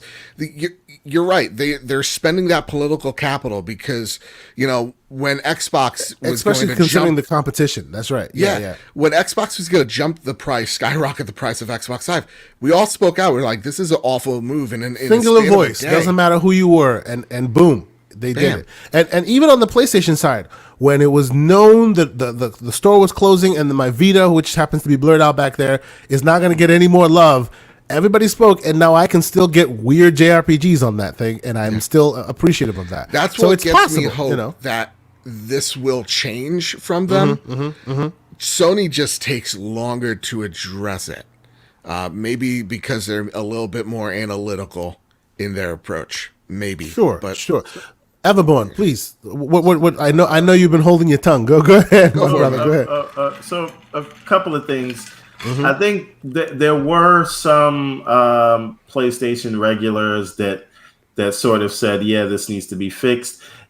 A little tepid compared to when it's an Xbox issue. I think but that's a conversation for another day. Oh boy. Leave that in the spaces, man. Leave that in the spaces. but there were a lot of PlayStation guys that said, "Hey, Sony, how about you don't do this?" Yeah. Right. And if that's the best we get, sure. But I think I think bigger picture here is there is no so 30,000 foot view. Sony and a lot of other players in the industry are trying to raise the new asking price to $70, and they're using this generation as the mark to do that. This is their only opportunity to do it, and they want to cement it in people's minds. And if they don't do it now, then people won't accept it, right? So you have to use these or they'll have to wait another generation in order to do it. Yeah. So that's where the $10 sort of asshole tax, as I call it, comes from on everything. But the issue here is they are not allowing you to upgrade unless you spend the $80, right? Yep. Yeah. But if you spend the $60 on the PS4, you can't even pay the $10 extra to get. That's my biggest issue as well. They're basically saying, hey, PlayStation fan, you're going to upgrade. We know you're going to upgrade. Why don't you buy the most expensive one now? Because don't fool yourself into thinking you might not upgrade. You already know you will. Give us your $80. And so now let me ask you a question. Can I pay the extra $10 if I had Ghost of Tsushima and I bought that? Is it $10 extra for the there is a step version? Upgrade. Yeah, the asshole tax is allowed to be paid on Ghost of Tsushima. Yes. Does it come separately from Iki Island? No, it does not. So you have to bundle the asshole tax in with, and you're very smart in that question, because as soon as Iki Island came out, they removed the ability to purchase it from the PS5's store unless it came with Iki Island. So you could technically do that, and I think Randall Thor showed that he did that, and then they removed it, so you can't do that anymore. Okay, so this is not actually just for Horizon. Horizon is just the latest. It's just the latest. That's right. If you step back and look at it, so again, it comes back to we are trying to train our customers that we want $10 extra. Which you can like that, you cannot like it, but that's what they're trying to do. That's a reality. It's basically saying. It's basically saying, here's this new TV. It's got this new technology called a remote. Every time you want to use it, $10 more. You paid for the remote, but every time you want to use the remote, $10 more. No, but the thing is, the difference here is they specifically said that game would have an upgrade path. Yes, they specifically said it. Yes, that's right. Is that there are people that are trying to narrow this debate into whether we should be entitled to free content, right? Okay. And that is not what this debate is. Right. They made a promise. Yeah, and now they're should no live longer up to the keeping promise. that That's promise. It. And the reason they are not keeping that promise is because they are sort of, again, trying to train us as customers that this is what you should expect now going forward for games. It doesn't matter. Right. And here's the thing: they've already trained us. Like Matt Piscatella of MPD has even stated, it's like, y'all have a problem with $70, really? Because most people that buy Madden end up buying the higher SKUs. Like they're working off the knowledge that they have, and they know you say a lot. They know you talk a lot of game. They know you end up buying it either way, and that's why they're slowly rolling it in. You know, we saw it with Activision with Call of Duty. You're seeing it now with Battlefield. Sony, everybody, all the publishers want Sony to. I'm waiting for Microsoft to do it because it will happen eventually. That's what I was going to say. Microsoft will do this eventually, because if the fight is lost, then eventually they'll go, oh, well, just like Blu-ray. Oh, well, we have it too now. But the question is, how long will the fight be lost? Will everybody be like, oh, well, we're just in the $70 mode, and then eventually Xbox just kind of quietly makes it $70? Pretty much. Or will there be a fight here? Because if people fight and there's consternation, it could go either way still. It's either way still. I'm going to tell you. I'm going to tell you why. Go ahead. In the same way that everybody was up in arms, why is Xbox charging for online play? And so that was a card that Sony could play, like, hey, it should be free, until they came out with PlayStation Plus with the PS4. And then all of a sudden you're playing the play. Like, they'll do it after everybody already expected. No one pushed so what back you're saying when Sony is, said we're charging. no, hold on. What you're saying is they'll do it after they give you a new feature to justify it with, because that's how they did it on PlayStation side. They didn't. Well, hold on.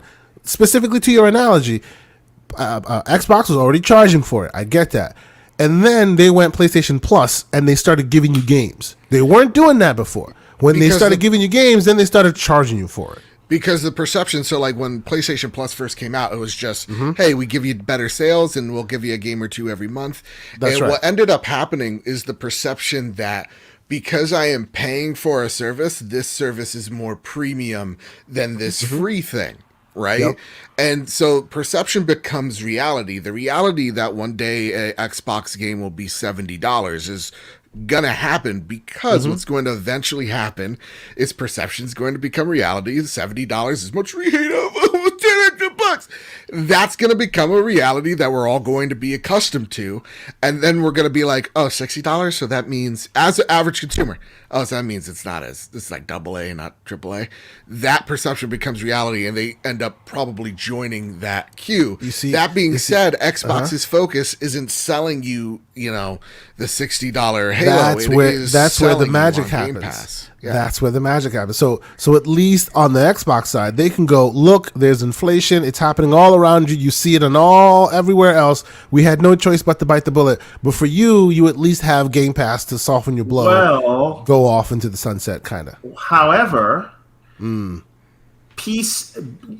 Xbox prices, I think, are dictated by the PC price, right? Yes, because so you want to talk about dual entitlement. When you buy an Xbox first-party game, for the most part, you will have the entitlement on PC as well as console. And PC gamers, they don't play that shit, right? They're not going to play that extra. So, so that is the thing that I think is keeping the price down, because Microsoft couldn't go out and say, hey, well, if you buy Halo on Xbox, it's $70 and you'll get the entitlement for PC. But if you buy it on PC, it's $60 and you'll get the entitlement for Xbox. None of that makes any sense. And you know what? Sony's going to come and hit that wall relatively soon as they're more and more playing into the PC world. There are PC players who will not handle that BS of, like, I have my hardware. You've given me the ability to play this game on my hardware, and now you want me to play extra to be able to use the actual resources from my hardware. It doesn't work in PC world. It never has in PC world. They've been able to get away with it in console land. Now we're doing real-time rendering, so our lip matching for Japanese language will cost you. PC people would go, screw you there, player. That's your problem. Yeah. We shall see where it goes. Right now, PlayStation is still dictating terms a little bit. Yeah. It's really not a good look. I don't like it.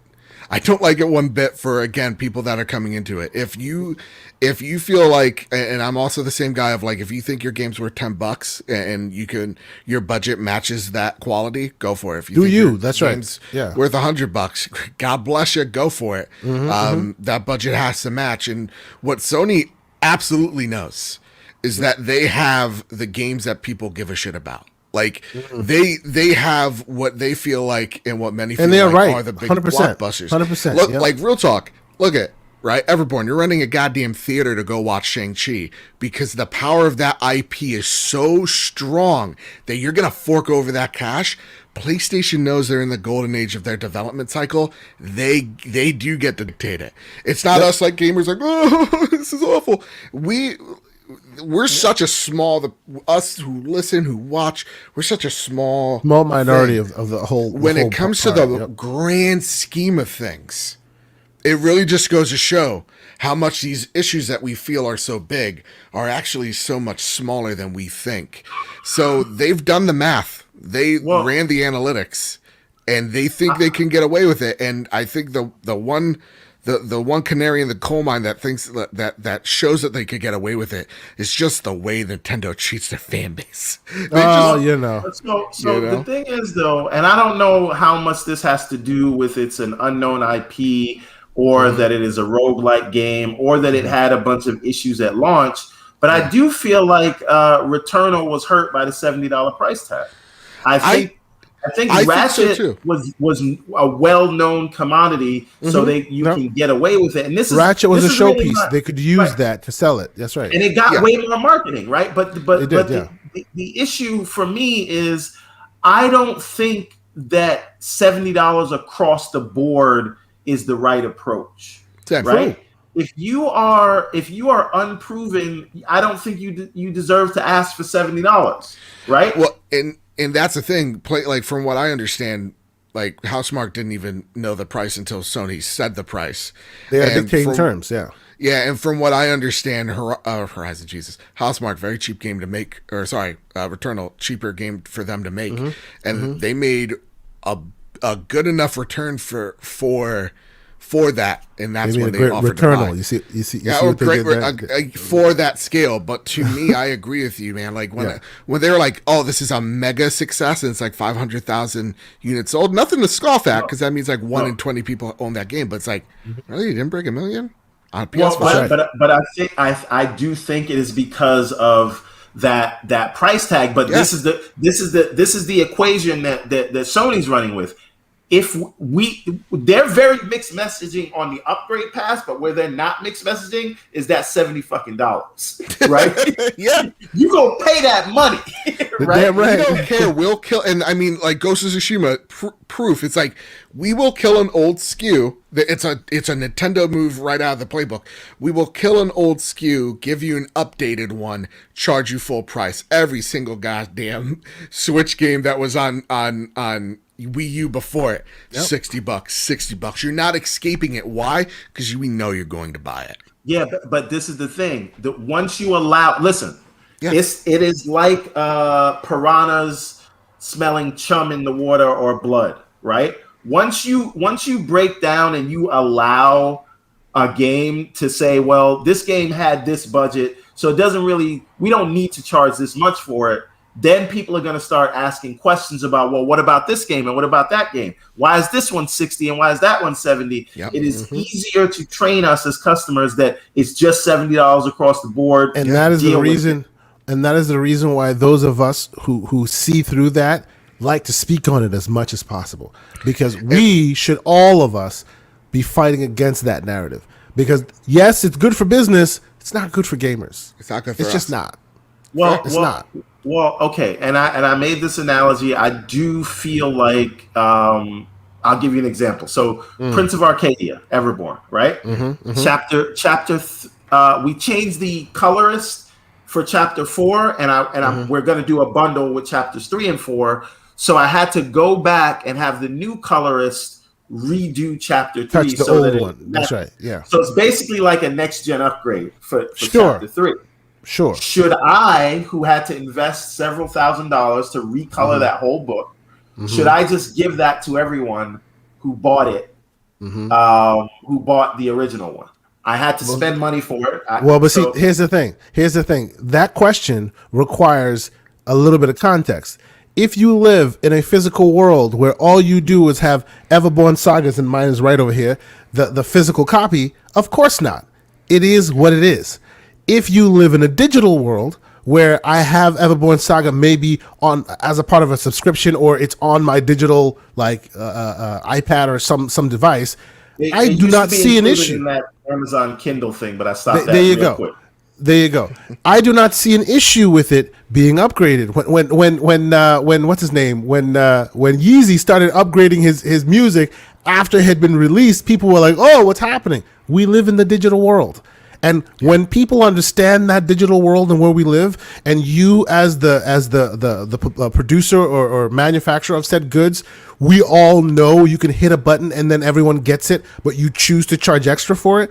Some people can see a bad look there. That's the reason why most folks, before their name was Mud, CDPR, would give you upgrades for those who have it already.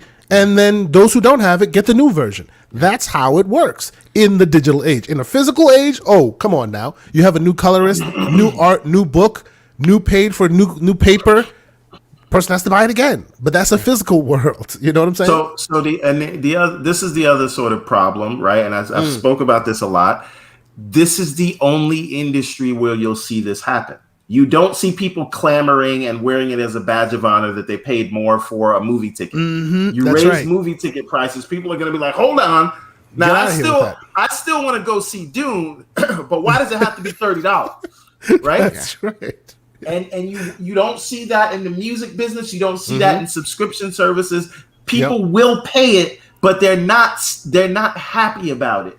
And why do you, Mr. John Q. Public, who they do not know, their only job is to sell you things, as is Microsoft's job. Why would you take it upon yourself to say, I need to defend and try to make this business decision make logical sense? I don't care what makes logical sense for Microsoft or Sony, right? They'll be fine whether I am dead or alive, right? So Everborn. I don't care if they make more money or less. Yeah, I'm trying to get in for where I fit in, and I want to use my money to take care of my family. Just to give a shout out, because Fuzzy Belvedere wrote that he's waiting for them to go down in price. I believe right now there is a summer sale for. Yes, I think it's 60 now. I think it's 60 or 50. I don't know the price. Yeah, I saw it somewhere costing $60. I think on Amazon it was 60 or something like that. No, I think like straight off the PlayStation Store. Even there. Okay. Yeah, I think it's like 50 or 60. I don't know because it just was purchased. Let me add on that point. Well, just 1 second, Kay. This is why, and I say this every week. Look at me, for example. I took all this. I'm not saying for you to take 5 years off of gaming, but what I'm saying is pump your brakes on playing. Right. Yes. We don't have to play these things on day one. No.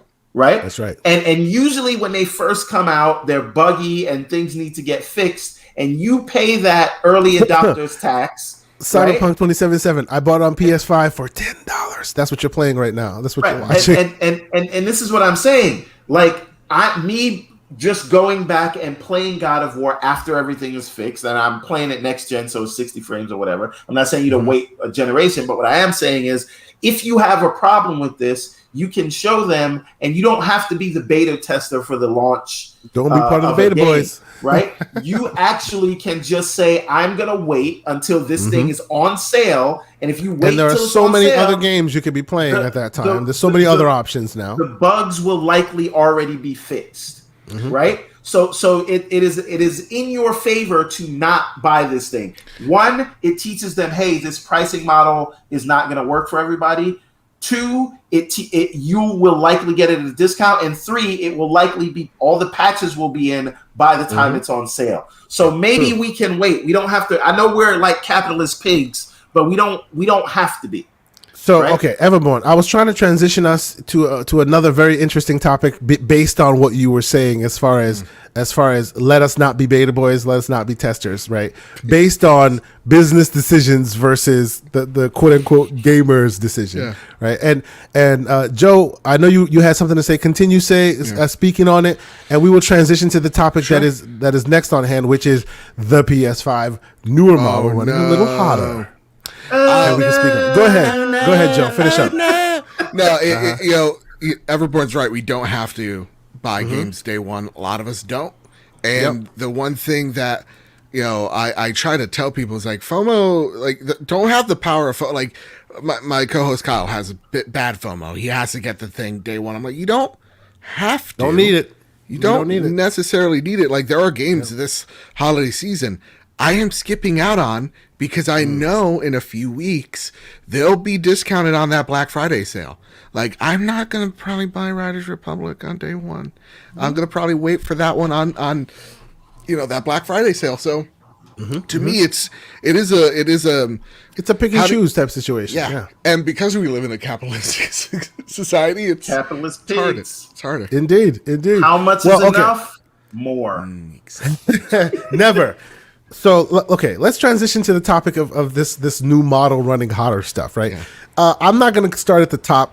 If you're watching this, chances are you've seen, at least up until now, where we are with it, right? Yeah. Quick aside, Austin Evans got a Japanese import, new model of PS5, plugged it in, did a thermal scan through a phone on the back of the heats of the where the exhaust is. Saw some different numbers and decided to speak on it. Blew up, turned into a thing. Many different camps, right? There are the camps that are, oh my God, it's going to explode. Oh my God, this is terrible. There are the camps, oh, there's absolutely nothing wrong here. You guys are just concerned trolling. There are many, many different camps, okay? I fall into a different category, but we'll get into that. Okay. I want Joe's, because I think I've heard you speak on it a little bit. I want you to start on that. And we'll get the conversation started. What is your opinion of this whole kerfluffle, as it were? What do you think? I would say this. As much as I not a fan of Austin Evans for a minute, don't dox him or say mean things. Just like if you don't people have like been ridiculous on the internet as they are. Absolutely terrible. Yeah. How dare you blaspheme? How dare you have a point? Religion. So this one runs a little hotter. So what I took, I looked at Austin's video and I was just like, okay, so it runs a little hotter. My PC runs overclocked. It runs a little hot. It's fine. Even one of the SSDs right now, I think the Samsung SSD, you don't necessarily need a heatsink to put it in a PS5 because it's known to be able to run hot and run well at that temperature. So the way I see it is this. I'm not going to pretend that I know how CPU cooling works. I know very little. When I build my PC, I always dive headfirst into all the gear, and then after I build my PC, I'm like, and I set it and forget it. All the knowledge I've learned quickly out the window. So for me, I run just a basic heatsink in my PC. I know the gist of how that works. I was going to do water cooling for the silence factor, but I was like, whatever. It's fan's a fan.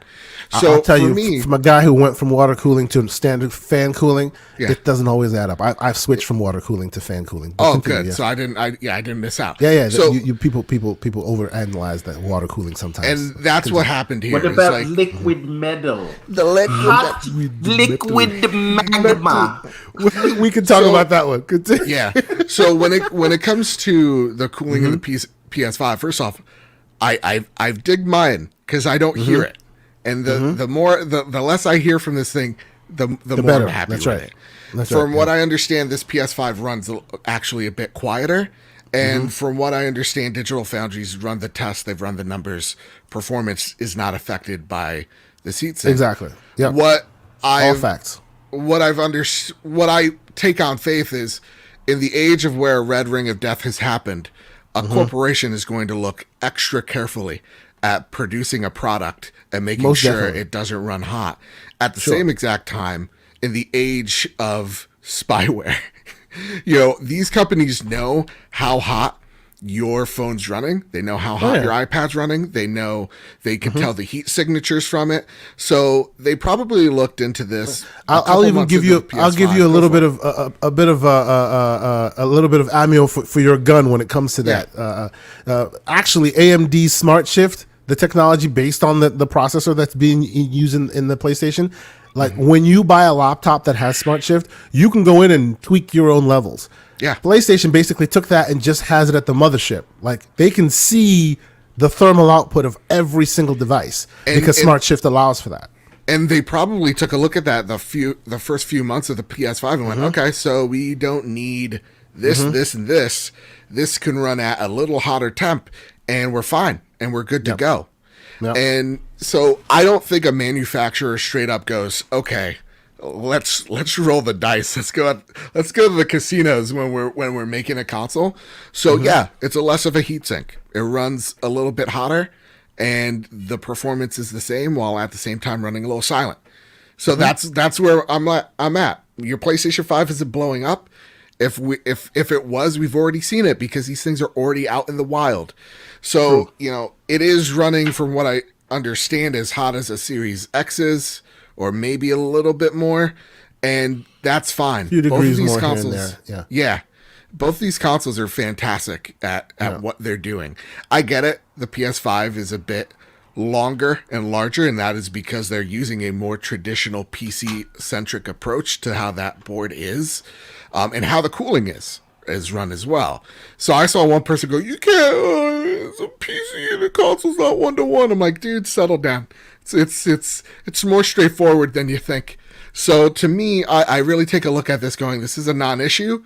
I understand the causes for alarm because you're about to spend $500. You want to make sure it's the best one. But even what Austin Evans said in his video, and I got to kind of commend him. He's like, do I think it's worse? Sure. How much would I spend would I buy an old one versus a new one? Sure. How much would I spend?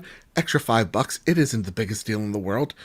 And I like that reply. I also like the reply of and the reason why, people think I'm an X-bot. It's like, dude, if I had the PS5 early, I would be making double the videos because they track better. This is that's why I made this video. It's like, dude, it's the hard. That is fact. That is absolutely the hard fact. truth. Yes. So me, everyone, it's a thing. Yes, sir. I see. I think I've heard you speak on this a bit. Where do you fall on? Is this? Are you on team? How dare they? Or come on, it's not a big deal. Where do you fall? Well, I think it's a more nuanced thing, right? I think that when they were putting this thing out, can you guys hear me? Well, yeah, I hear you speak. Okay, no, it went silent. Maybe it's the headphone. But we are very attentive to your conversation. Please. Yeah, I think when they were putting out the initial batch of PlayStations, the first 10 million, as it were, they wanted to over-engineer it, so to speak. And when I say over-engineer, I mean take every precaution to say we probably could use this size of a heatsink, but we're going to use this much just in case. And now that they have data that Xbox shows, One VCR, right? Basically, right? Yeah, exactly. So now that they have data that shows what temperatures the consoles are running at, maybe they're saying, well, now we know under load of Ratchet, 1 million people playing Ratchet and 500,000 people playing Returnal and everybody playing whatever else they play. They can say, okay, these are the temperatures we're working with, so maybe we don't need a heatsink this size. And it could also be perhaps the raw materials for heat sinks. It's not just chips that there are shortages. There's shortages of everything. So if they can pump out a smaller heat sink, maybe that allows them to meet the demand closer because they'll have all the pieces that they need to make it. So not just because you have the chip means you have all the other parts, right? So that could be a part of it too. And I think, like you said, Badbit, they know that these are good point, Fuzzy. What do you say? Wait for Gamer Nexus, yes. And yes. and that's the thing. Point. Continue. They know we live in a post Red Ring of Death world. They know what it would cost them if these things started going bad, and it would be worse now because we live in this age of class action lawsuit, and Twitter will go crazy around these things. So I don't think they would put it out. I don't want to pretend here and like, you know, I'm a software engineer. I am not a hardware engineer, so I'm not going to pretend I know better than they do, and I don't think they would put something out that is blatantly obvious that it would fail. So until these things start burning people's houses down, I'm going to reserve judgment and say, you know, it is what it is, and if this helps them to get out more consoles, I'm happy for them. I don't care how much money they're making. I'm happy for them. That all that being said, though, go for it. I do take issue with the attacks that Austin Evans got. This shit is like a cult. Do you think that that those same people would have been so incensed to the point of the level of vitriol that he got and doxing and all that if he said the new Xbox runs hotter? I mean, maybe you would have saw it from Xbox fans, but these people who are so mad at him, I don't think they would have been that angry. That is a good point. Because I take the same approach where people are like, that $10 upgrade and goes to Tsushima. I'm like, I don't know. I'm gonna wait until I get my hands on it. I'll tell you if I think it's worth it. And got my hands on it, and I'm like, it's not worth it. And that's now my opinion. It's like that upgrade isn't worth it. And when I take a look at the crap that Austin's got, which is gross, it's literally why I hate the fanboy culture that we have enacted and we've played around with, because some people don't know. I was talking to one person who gets a little heated, a little fanboyish from time to time. He's like, "Oh, dude, it's just jokes," and I'm like, I don't think people read your texts. I don't think people think this is a joke. I think they think this is real sometimes. Yep. Some people take it too far and go too far with your jokey words. You know? Listen, even if Austin is wrong, does it warrant the doxing? He does not deserve. He does not deserve level of name. Like, right. What are we doing here? No. Like, so okay. Sony doesn't know you. Yes, right? They're not your friend. What do you do? You don't have to defend the honor. Yes. They're like, Mr. Davenport, they have disrespected your good name, sir. Exactly. That's the thing that I hate so much, dude. It's like, dude, Jim Ryan don't know me and he doesn't care about me. This is a business transaction. I'm saying, keep making the games the way you do, and I'm going to keep buying your console. That's how I operate. You know, Phil Spencer doesn't know me. He didn't call me when I got COVID. We're not best friends. We're not buddies, and I don't need to praise him like a god. There is this weird cultness between these two companies. That's right. That it's like, oh, there's something, someone said something negative about my box, this thing, and I understand to a degree because you have preferred emotions. Plastic.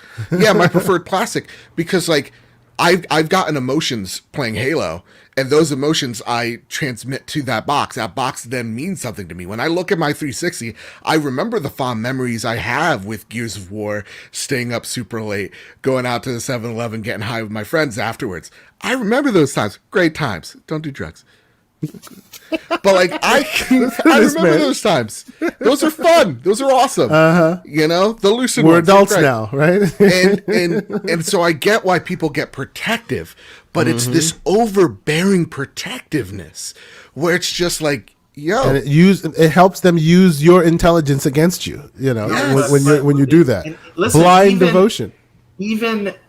See, protection is a different thing from being offensive, right? Being defensive is different from being offensive. And I feel like a lot of these guys are sort of, people make logic to make this thing make sense, that's weird in itself, but fine, we're just having a discussion. But this idea that you're going to go on the attack to avenge this corporation, this monolithic company, absolutely ridiculous. And listen, anybody who says, "Oh, they're a shill, you're getting paid," I understand that. They're paying you. They're putting food in your pocket. You can feed your family with that. Defend them all day. If Sony was going to hand me a check and I worked for Sony, I will defend Sony or Microsoft, right? But they're not. But nobody's handing you a check. So what you doing? Yes.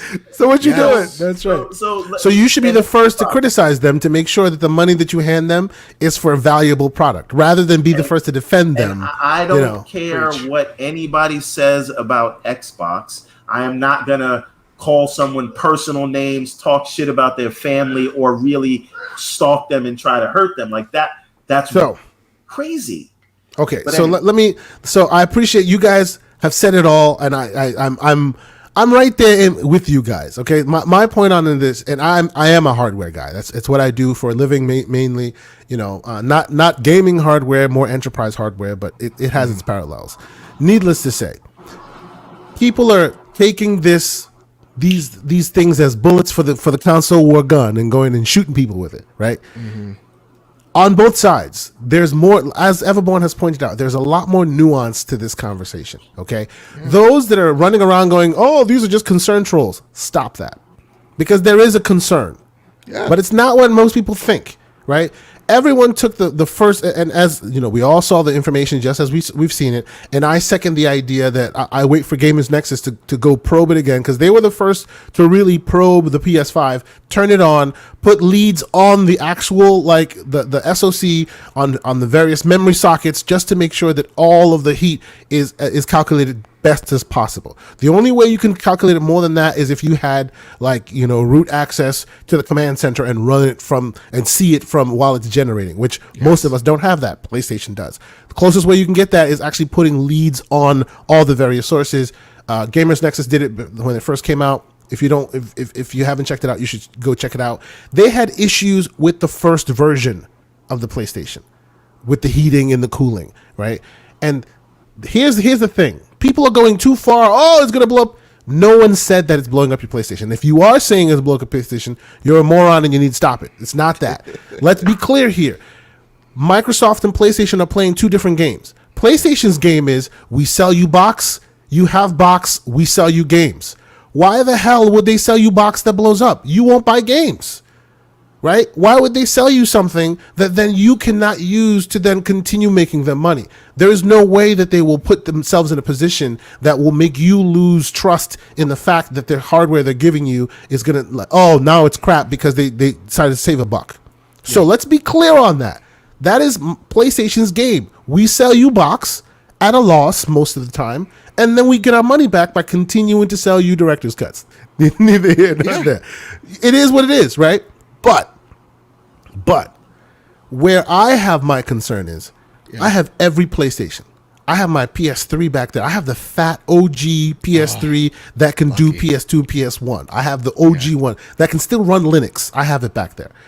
All of my old school hardware. I have my OG Xbox that runs Windows CE in the background. Okay, they are still running today. My OG Xbox, I had to do a little bit of this, a little bit of that in order to get my hard drive upgraded, because that old spinning disk, it's past its prime. There's just no way around it. You can there's a really interesting what do you call it, homebrew community that has developed around all these retro machines where they can keep it running beyond its time. That's why, if you recall, there was that time where people were talking about, oh, if that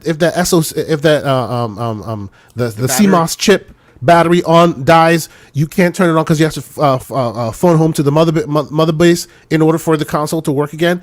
That is all because after the console is an afterthought, they want to still be able to keep using that thing, right? Yeah. And these little things make that more difficult. Doesn't make it impossible, because there's a world in which you can just set up like a spoof server somewhere and make it think that that's PlayStation, and then you're still off to the races. You got to hack it. That's neither here nor there. Go ahead. No, I just want to add two small pieces of context. There is an argument to be made that, okay, the heat sink is smaller, but they've upgraded the fan. So let me speak on that. I'll finish that point. And you can go ahead. You can cross-examine me, sir. So isn't the point for it to push out more heat? Isn't that the goal? Right? Do we actually know that it's generating more heat? Could it be that the fan is working better to push more heat? So let's be real basic on it. The laws of physics cannot be escaped. Talk to me like I'm 5. Stop it. The laws of physics cannot be escaped. Okay, the first heatsink that was in the PS5, you know, for what you think of it, some people had issues or whatever. It is better than what is in the newer model. It is, because the laws of physics cannot be escaped. They use less copper on the new version, and there's less of it. Okay, when it comes to heat distribution, heat spreading, all of that, more copper, more space, good. Less copper, less space, bad. No matter what you do, that is the 1 + 1 = 2 of it. Okay, so that's what led Austin Evans to writing that salacious headline he did.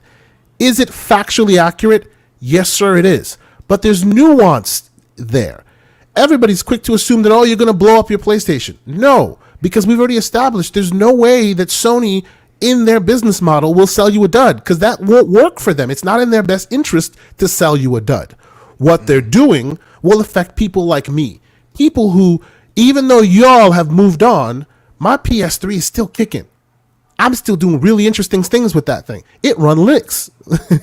My PS3 does. I do lots of funky, cool things with that thing. I'm getting my kids involved. They're really enjoying it.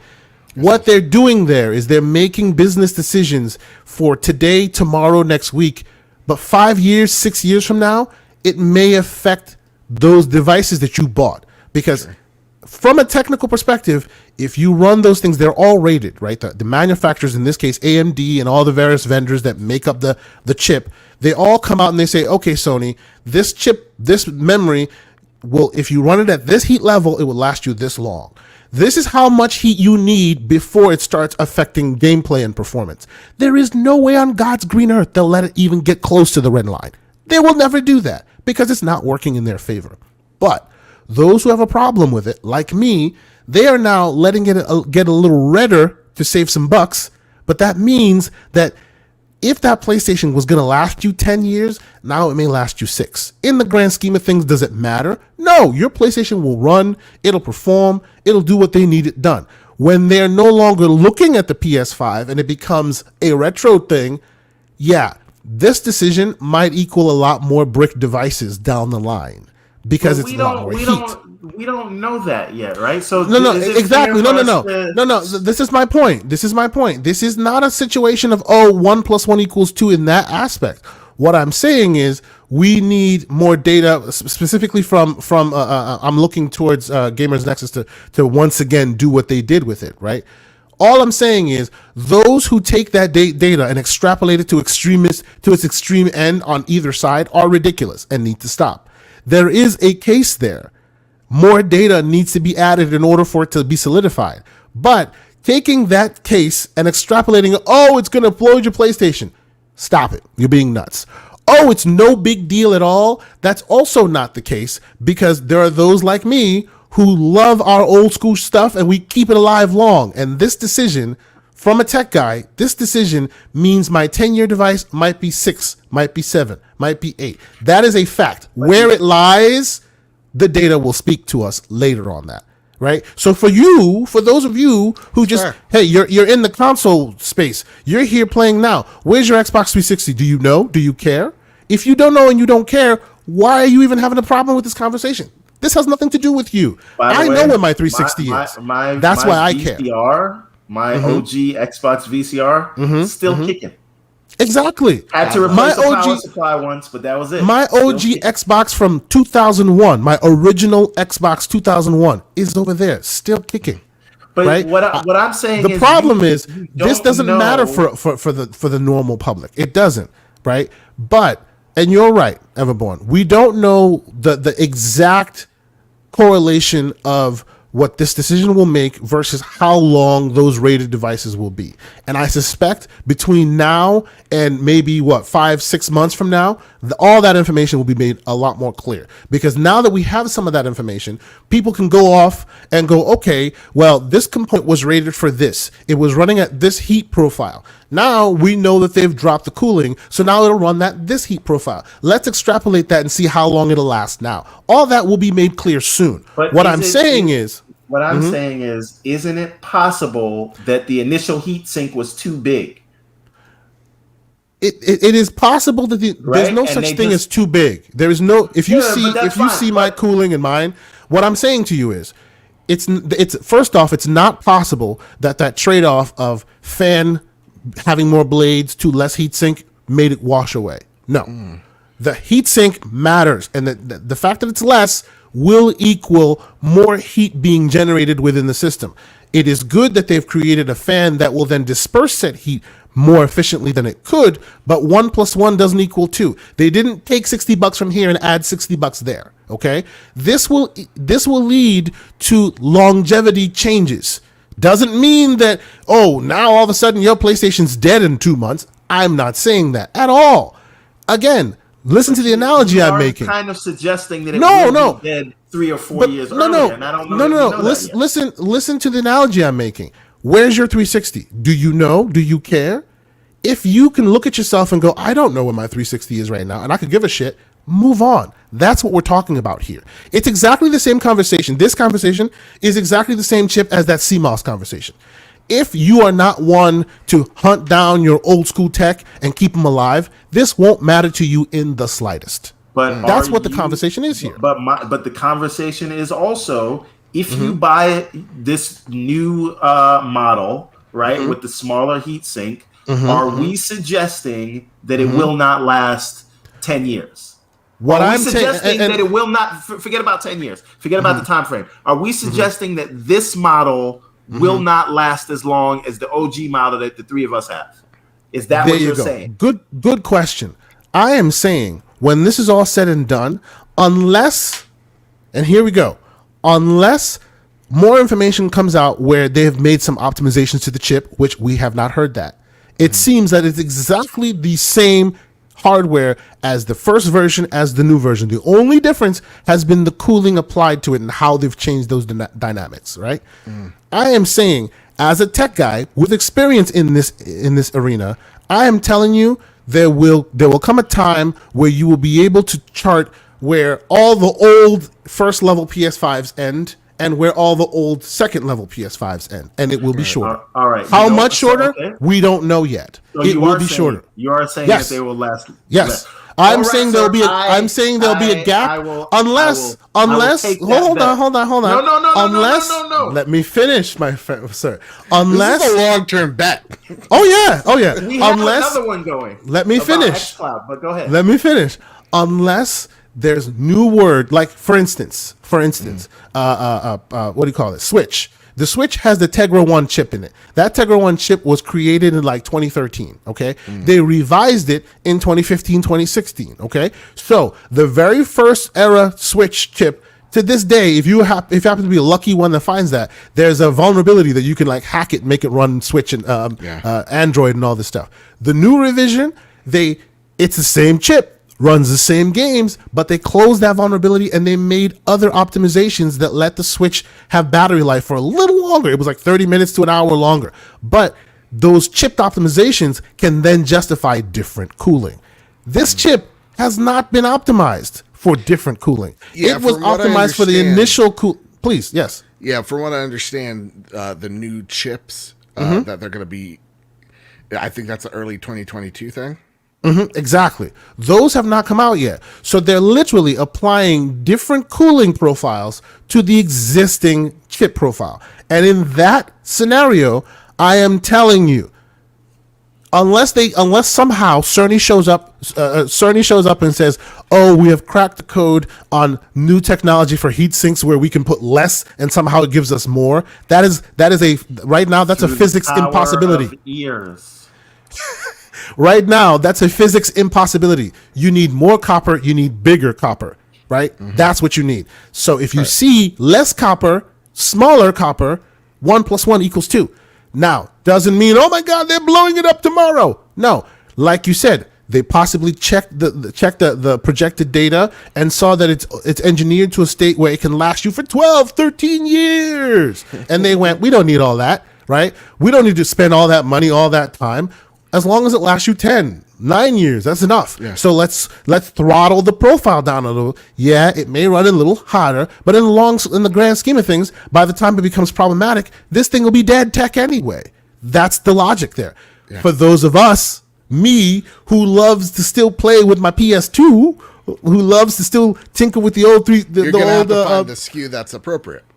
Exactly. That's what this is. That's all this argument is. So people going on either side, I'm just like, calm down. If you're not a guy who loves to tinker with old tech and cut your fingers on old stuff that you need to go use archive.org to go search up, none of this matters to you. It doesn't matter to you. You know what I'm saying? There's no world in which they'll be like, oh yeah, go ahead. We blew up your PlayStation. Now you got to buy another one. Come on now. That's not the world we live in. This matters way beyond its capable life. Cool. Go ahead. But what you are saying is that these new PlayStations will not last as long as the PlayStations that you and I'm saying is, for the record, what I'm saying is, unless we find out that different configurations have been put in place hardware wise in these new gen PlayStations, right? If the hardware config is identical in every single way to my PlayStation, except the difference is mine has a bigger heatsink and a weirder fan, and the other one has a smaller heatsink and a better fan, mine will last longer. How much longer? That is all statistical analysis. Mine could blow up tomorrow. But by and large, if you check the pool of Gen 1 versus Gen 1.5, that Gen 1 will last longer than the 1.5. If there's been no config changes besides cooling. That will happen. Is it a week difference? Is it a month difference? Is it 15 years difference? Yeah, that'll all come when people do the real probing and they do the real number testing. We'll see that. I suspect, because I've said this on many shows, PlayStation has one of the smartest engineers. They have all the smartest engineers in the world. They pay for them. So there's no way in the world they're making dumb decisions on this, right? This is a business versus, longevity decision.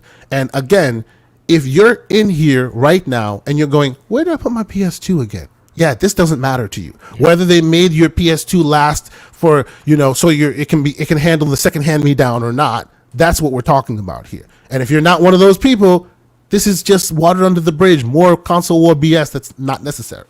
Yeah. I just don't want that nugget to be lost, because I still tinker with my old school hardware all the time, and these decisions make that old school hardware potentially last less long, right? Doesn't mean it'll blow up. It just means it might need maintenance before too long. You might need to do this and look online. Like, there are people who still play with Nintendo DSs and find ways of making their screens come to life and all this, It's just these decisions change the equation for when in the past when they become older machines. That's all I'm saying. So, Everborn, if you want to come back and have this conversation, I suspect we will, because more information will come out. The data probes will be done, and we will come right back to this again. I'm looking forward to the conversation. So Badbit, Kay and I have an ongoing debate. I actually have several debates going on with several people. Yeah, that will take years to pay off. So right. I have one bet going on with Optimus Code that there will be a mid-gen refresh within for what, PlayStation or Xbox? Both within the next in less than 5 years. I wouldn't call it a mid-gen refresh, because Xbox is more on that when there's new hardware, we'll use it tip. So they may not be that official mid-gen. They may just keep iterating. Yeah, right. There's no more generations. Yeah, they may just iterate a few times. Yeah, I hear you on that. But PlayStation mid-gen refresh, I can see that. Yes, you're right. And even if they don't need it, they'll do it as a way to move more units. Sure. Right? They all do it because, honest to God, Rona happened, and that pushed a lot of things. So I could see that happen. So that's one bet I have that it's going to take up to 5 years to pay off. Okay. The other bet that I have going on with Mr. K. Asante is that I think that we, as people have said that the reason you can find the Series S on shelves is because early adopters, the day one, the hardcore, are going to know about the specs and they're going to want more power. So they'll favor the Series X over the Series S. But the Series S will play its part when the casuals come on board to the next generation. Sure. Right? But my argument is the Series S is a 1080p, 1440p, but really 1080p and sub 1080p kind of thing. And it's great. They did a great job, but it is not there for if you're a graphics whore. Yeah. Right. So it is, but it is. Gaming is not all about graphics whores. Right. But it is good enough. Right. Yes. So my argument is I think that by the time the casuals iCloud is going to replace it. I didn't say iCloud, FiCloud. I'm sorry, I said iCloud. xCloud will replace it. xCloud will be good enough, not great, but good enough for the casual market. Therefore, rendering the Series S useless. And I say that's not possible because even though the technology may get there, there's so much bureaucracy filled with that place that just solely Stadia level, you just have your controller and you're gaming online. That won't really be viable, specifically in America. That won't really be viable until the end of this generation and maybe even the next. I agree with that. Well, I got to go after this because my lady friend's please, here. But please, I'm sorry. I will say that. Don't worry about it. And the last, this new bet is that the new PS5s will last just as long as the day one PS5. I hope that's long-term bets. Now, I will say this when it comes to the Series S, I'm with you on that because there's a lot of bureaucracy. Who's you? Is it me or sorry, Keosante. Because here's the thing. I know for a fact that when they announced the xCloud on consoles, that was a very big conversation of do we even let that happen? So I think bureaucracy wins on that. Living in a world where you can just have the cloud streaming thing is even technology alone, because some countries make it happen and can make it happen today. America's not that country. No. Midwest, while you're talking South. while you go, Huawei's the enemy, even though they're the only ones with technology that can actually get 5G really working in America, but you call them the enemy, it means your real established infrastructure is many, many years away. And that's what xCloud needs. And as long as that's the world you live in, you'll always need local rendering, aka Series S. Some people will always chill. New York, Cali, some of us will always be great. We're good. But others will continue to be stomped when it comes to internet connection. But you know what? We'll continue this conversation. We'll take a quick break. Give the man his outro, and we will get into some prediction conversations because we've been going back and forth all this. But Mr. Badbit, I appreciate you spending some time with us. You said you'd give us a healthy 2 hours, and you did that, sir. I appreciate you. Thank you. Thank you so much for joining us. Those in this community know that we like hearing all the diverse voices, and we appreciate you joining us and lending your voice to the conversation. Tell the people where they can find you this week. Tell them about your podcast. Tell them where they need to go if they need to find that definitive, honest to goodness PlayStation. Someone's beeping. Fire alarm going on. There you go. Yeah, you can find me over at Mr. Badbit. You can find the Trophy Room over at PS Trophy Room on Twitter. You can find the Trophy Room PlayStation Podcast on Apple Podcasts, on Spotify, on all your video feeds. That being said, we are doing a giveaway for Kina, A Bridge of Spirits. And the only way to enter, as of right now, is rating us 5 stars on Apple Podcasts, leaving your Twitter @ in the bio so we know and you're entered. And if you've already rated us 5 stars, well, congratulations. You're already entered in. Okay. If you're a patron, you're already entered in. So there's some awesome thing that's happening once we hit 200 reviews on Apple Podcasts. So make sure you hit us up there, and people go check it out. It's a great podcast for PlayStation and for gamers in general. I've been listening for a long time, so please go ahead and leave that review, because believe it or not, on the Apple side, it really matters. So it absolutely matters. It's where we track. It's the way we get on new and noteworthy. It's the reason why we get on the front page. It's the reason why we're a couple thousand listeners strong there.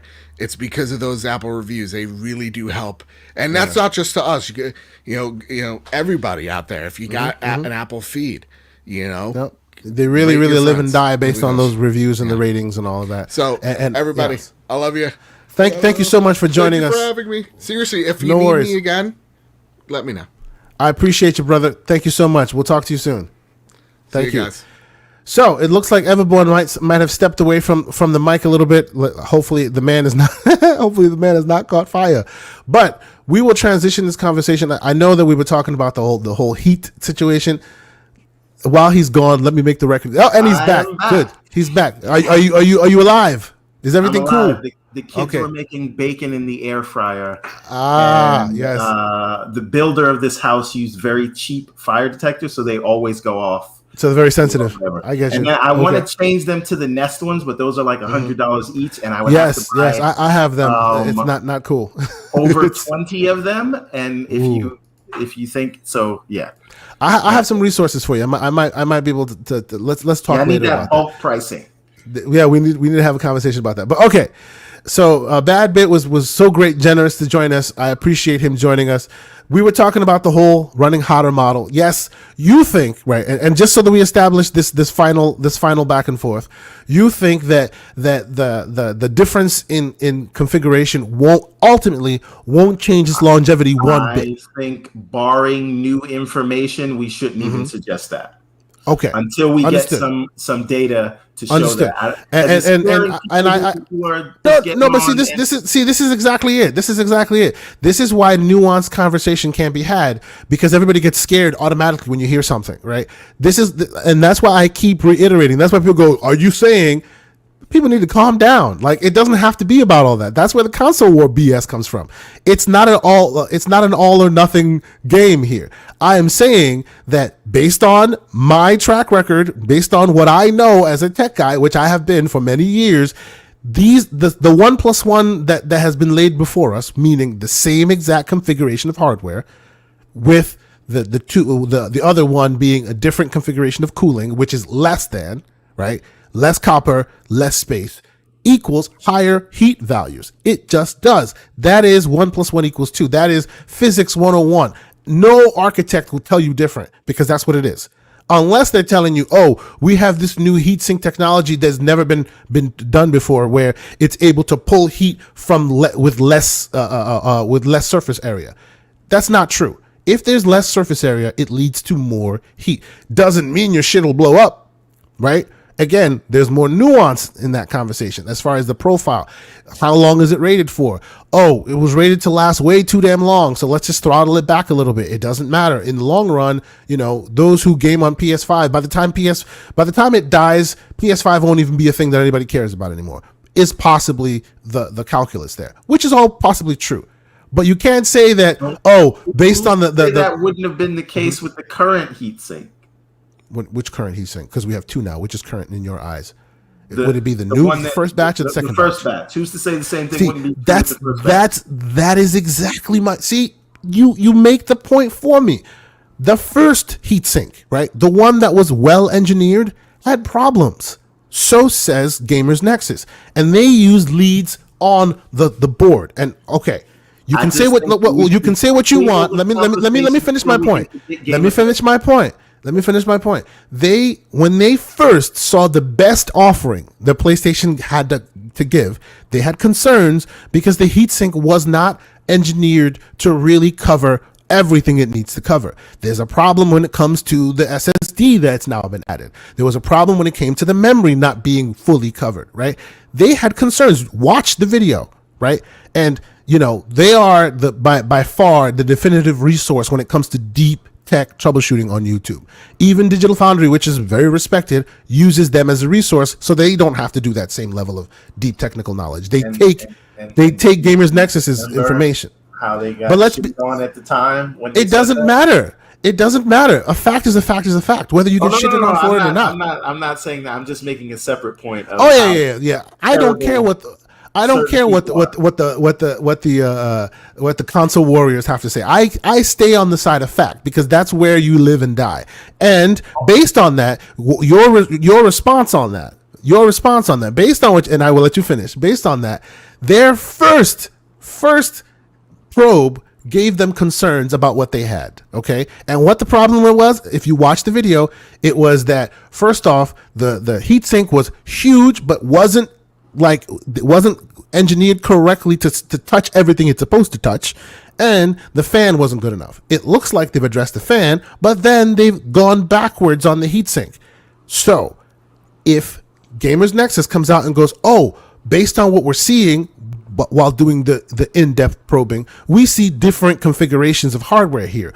Oh, maybe they've added different profiles, maybe different throttling profiles to the CPU or the GPU. They've addressed it in a different way so that now it warrants having less surface area being covered. We don't know that. If that's the case, hey, I'm good. Let's do that. Wonderful. But if A plus A, if all equals all and the same exact hardware profile, nothing has been changed, and they've just made it smaller, we'll see what Gamers Nexus has to say. But I stand pretty confident in saying that it'll contribute to its longevity being shortened. How much shorter? We don't know that. Okay, so you just continue. Said a fact is a fact, and you only deal in facts. But that's then right. You also said you don't have the Gamers Nexus evaluation yet. Yeah, so you have to extrapolate. No.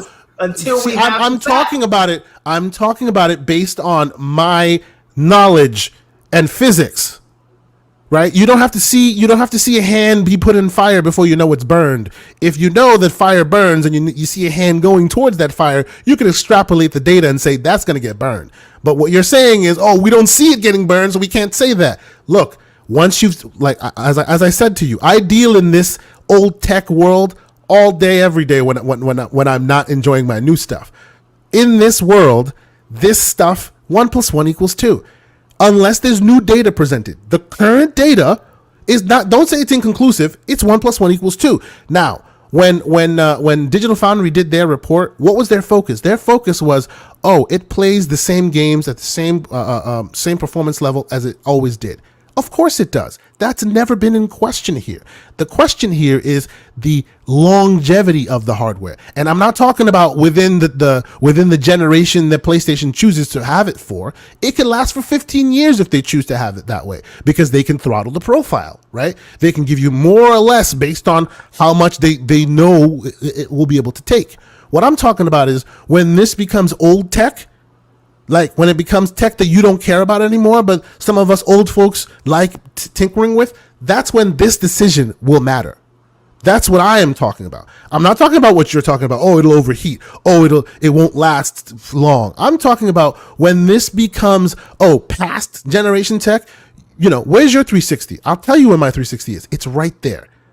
I can still go turn it on right now and play with the blades. Coming back to the 360 thing, but what I am saying is my only argument, and I do think we're going in circles at this point. So yeah. Of course. Yes. My only argument is that we do not know, and that there's nothing to suggest that this will not last as long as the other one. And what that last point I'm telling you, just as long. That last point I'm telling you there is that. Go speak to anybody who deals with like engineering hardware. Anybody. You put less surface area, less copper, same configuration that had X value, and now it's less surface area, same hardware config, 1 + 1 = 2 there. Unless someone comes up with a new configuration. But they did change the fan. And they are doing things with software. So you're telling me that this cannot last as long as okay. See, listen to what you just said. And they're doing things with software. The only other way they would have to do something with software to make sure that it would not like reach the ultimate conclusion is if all of a sudden that 10.2 or whatever the T-flop's ultimate number is, if that is throttled permanently. If you throttle that permanently, that means less resource usage. That means less heat. That means longevity. If that's what comes out, now it's not the T-flops that they initially said, okay. But if it stays exactly the same, everything exactly the same, the only change has been different fan, different cooling, it's 1 + 1 = 2 there. But you what I'm saying is we have not had the Gamer Nexus analysis. We have not. What I'm trying to tell you is that what that will fill. What I'm trying to tell you, no, I didn't say that. What I'm trying to tell you is that what gap that will fill is how long, where's the delta? Is it just a small blip, or does this extrapolation mean, oh wow, this will mean that hardware is not going to last long at all? We don't know that part, but there is a delta there. That's where we're waiting for Gamers Nexus on. Like, if I hear right. And here I am. I'm on the internet. I'm putting it out there, right? You can record. It's recorded. You can play it back. If I hear, the only time I will believe that it will last the same exact length of time extrapolated is if they change the profile, make it less, the resources less, or they change they optimize the configuration of the chip on a hardware level. If any of those things are done, then all of this can be true. But you don't know that they didn't optimize it already to go with. And that's why that's the reason why we're waiting for the information. And that's right now. But what did I say? I said as long as the config is exactly the same, then that's what I'm saying. If we find out the config has changed, then you're right. But we haven't heard the config has changed. That's where we're waiting for. You haven't heard that it hasn't been changed, so why don't we wait to have this conversation? That's all I'm saying. Let's move on. Okay, Please. stop. We can move on, but if you checked the video, even the hardware displacement, when you look at the hardware, there's been no config change at all. But okay, if there's been config change, you can see it with the naked eye. But that's neither here nor there. Let us move on. Yes. We wanted to talk about. We at least wanted to touch on before we move on today. We wanted to at least touch on the next show that's coming out. Right? They have the whole show coming out. Finally, after some time, they're finally. Oh, and of course, in the world of continuing the tradition of always spotlighting those who agree with me. Thank you, Fuzzy. I appreciate that. So. So what I want to talk about now, what I want to talk to you about right now, and I want you to come at me with what you think is PlayStation's showcase, right? This was unlike Microsoft showcase, right? Where they've had little dribs and drabs over the year. Oh, we have a little smaller thing. Don't set your expectations accordingly. Oh, we have a little other thing, expectations accordingly. And now, then they had their E3 thing, which people liked it the way they did. Everything that's happened with Xbox. PlayStation, on the other hand, decided to flip the script a little bit and went like, okay, we're just going to keep everything close to the vest, right? Everything. Say what you will, it's still important. I think COVID was a very big factor in this equation, right? So they have literally, and in my opinion, they have done a good job of keeping everything close to the vest so that their show has to be full of substance, right? Whether you like that substance or not is not the point. The point is it will be full of substance because they haven't really spoken the whole year, right? So all the conversation, all the dribs and drabs should get all piled into this. What is it? 60 minute? I don't know exactly the number count. I think I've heard it spoken about somewhere, but what are your expectations, Everborn? What do you think this will be? Do you think this will be? I think they're going for shock and awe. Mm-hmm. Is what I think they're going for. You think they're going for the PlayStation of Dreams back in the day? That day where everything was possible. Yeah, I think honestly, I think this is why they've been so silent. Like I have no idea what they're going to show, but I am excited for what we will see. I'm not excited for the zealots afterwards. Yeah, because they're going to start setting themselves on fire and dancing, praying to the altar. It is going to be tiring to say the least. That said, what I do have a huge question of, if we do not see God of War at this show, it's not coming till 2023. I'm telling you that right now. Right? So you're saying if we see God of War at this show, it's coming next year. Yes. That's exactly what I'm saying. If we don't, then it's not coming next year. Yes, that's the prediction that I am going to make. That's a sound prediction. I don't know if we will see it or not, but I'm just saying if we do, it's coming out. It's a sound prediction. Even if it's a small little blimp, little drop the mic at, last moment type situation, it could be. See, based on what you're saying, I could see them do. Obviously the big game, right? The big game for the beginning of the year will be Horizon, right? I can see them placing, if obviously this show will be filled with a lot of middle and high caliber stuff, right?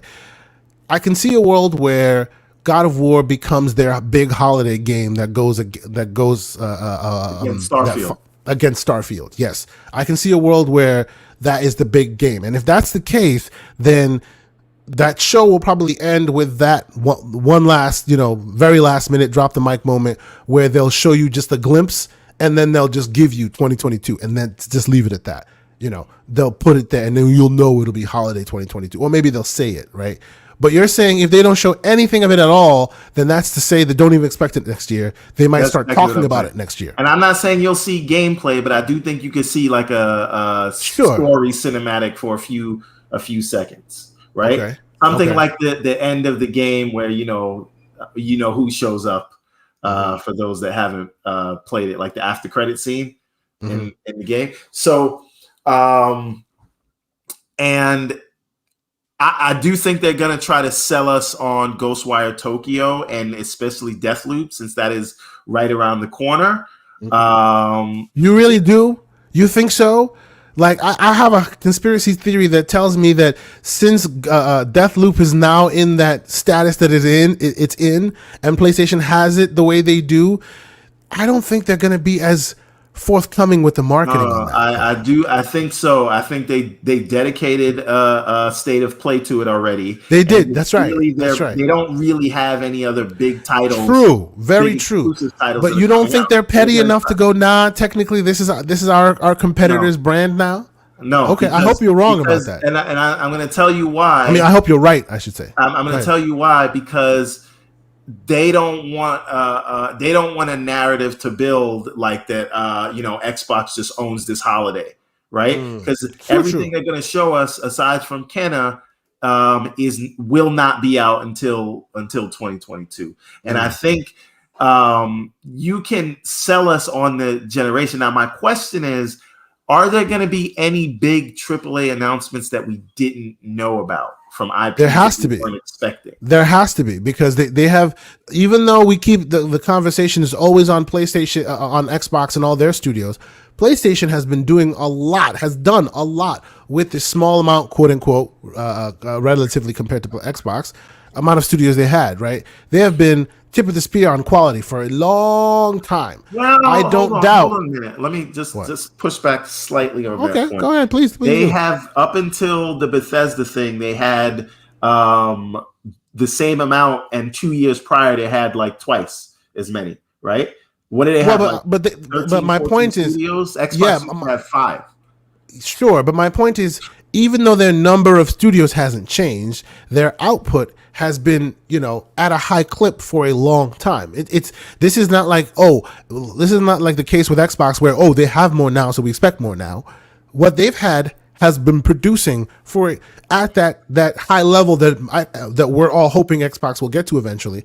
These guys have been at that level for a long time now. Yeah, but you know what I'm saying? Do that at day one, right? They had of course not. Of course not. That's my point. They've had that wheel turning long enough so that they are at that Netflix level where the flywheel can keep producing top level material, even though Xbox is at that beginning and they haven't gotten to that level yet. So I say that to say, don't discount the amount of studios and the work that they're able to pull out, because they have a well-oiled machine that, if anything, can withstand the pandemic and all the weirdness there. It would be that, because most of those teams have been working together for how long now? They've been well-oiled machine for forever, right?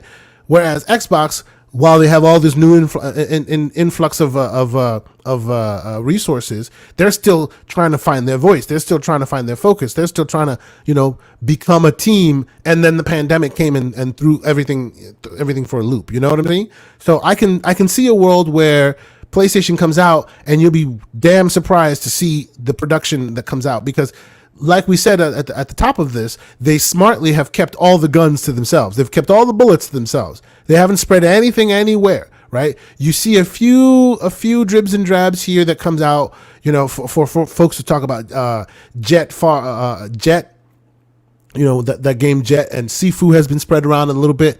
But besides that, that's the Sifu's third party, right? Isn't it? It's third party with a contract, with exclusivity contract. And this is the other thing. Like,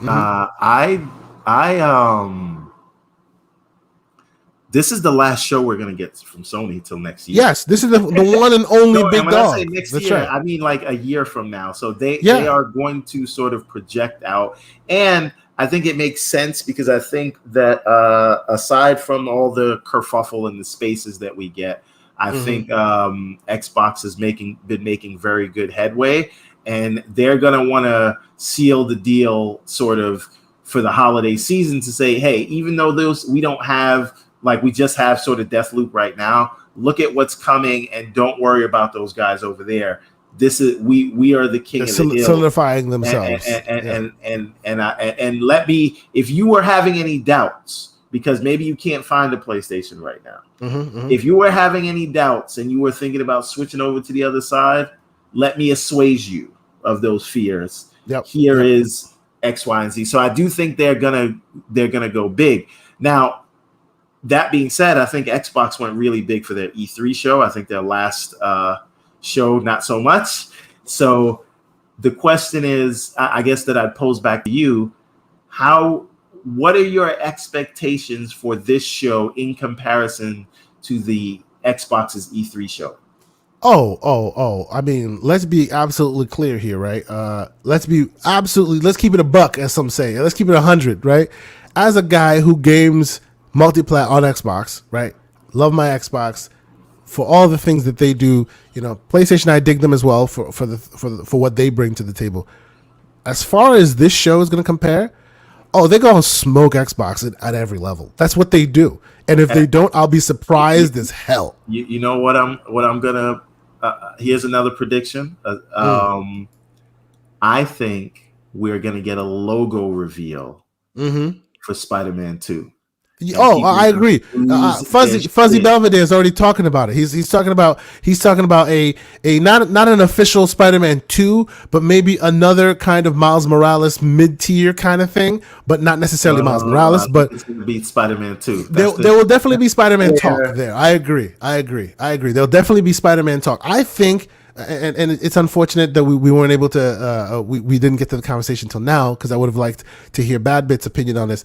I think Bloodborne gets mentioned, and of course, as soon as Bloodborne is mentioned, Badbit's somewhere itching like, what happened? It's his favorite game of all time. I think at least a remaster, a 60 FPS conversation, something. Bloodborne gets touched at this show at some point. Now, here's the thing. Are we setting ourselves up, or can we trust Sony? And when I say that, I mean, I know that for the Xbox showcase, every time they have a showcase, we're like, this is the one where they're going to show Avowed. Now we're going to see Hellblade 2 in action. Are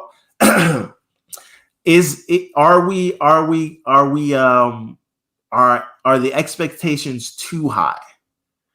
Right?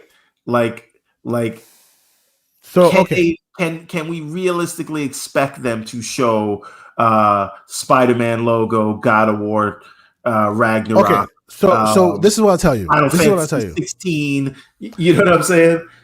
Okay, this might sound like I'm hedging my bets, but I'm not. Okay, I'm not. You are. You haven't even heard what I'm saying yet. I know you. No. I'm not hedging my bets. What I'm telling you is this, okay? The problem that PlayStation has is not the problem that Xbox has. And the problem that Xbox has is not the problem that PlayStation has, okay?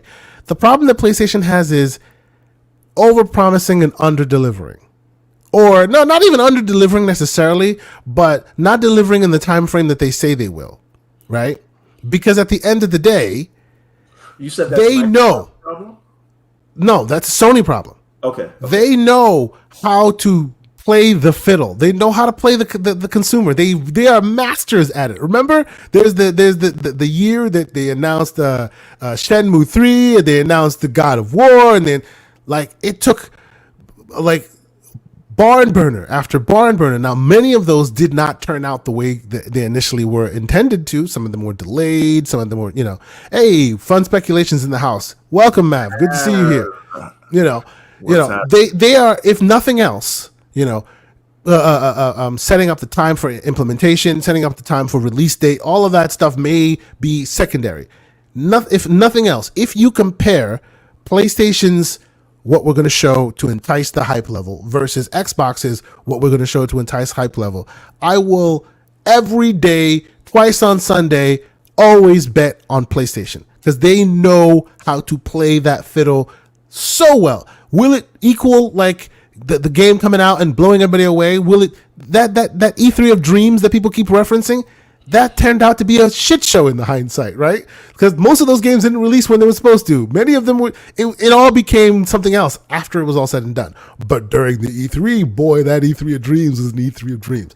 That's what Sony's good at. So if you're going to compare their ability to shuck and jive for the audience to get them hype, I always stand behind PlayStation. They are going. This show is going to leave people like on a high. It's going to leave people like Rasputin in freaking Psychonauts on clouds on bubbles. That's what's going to leave people.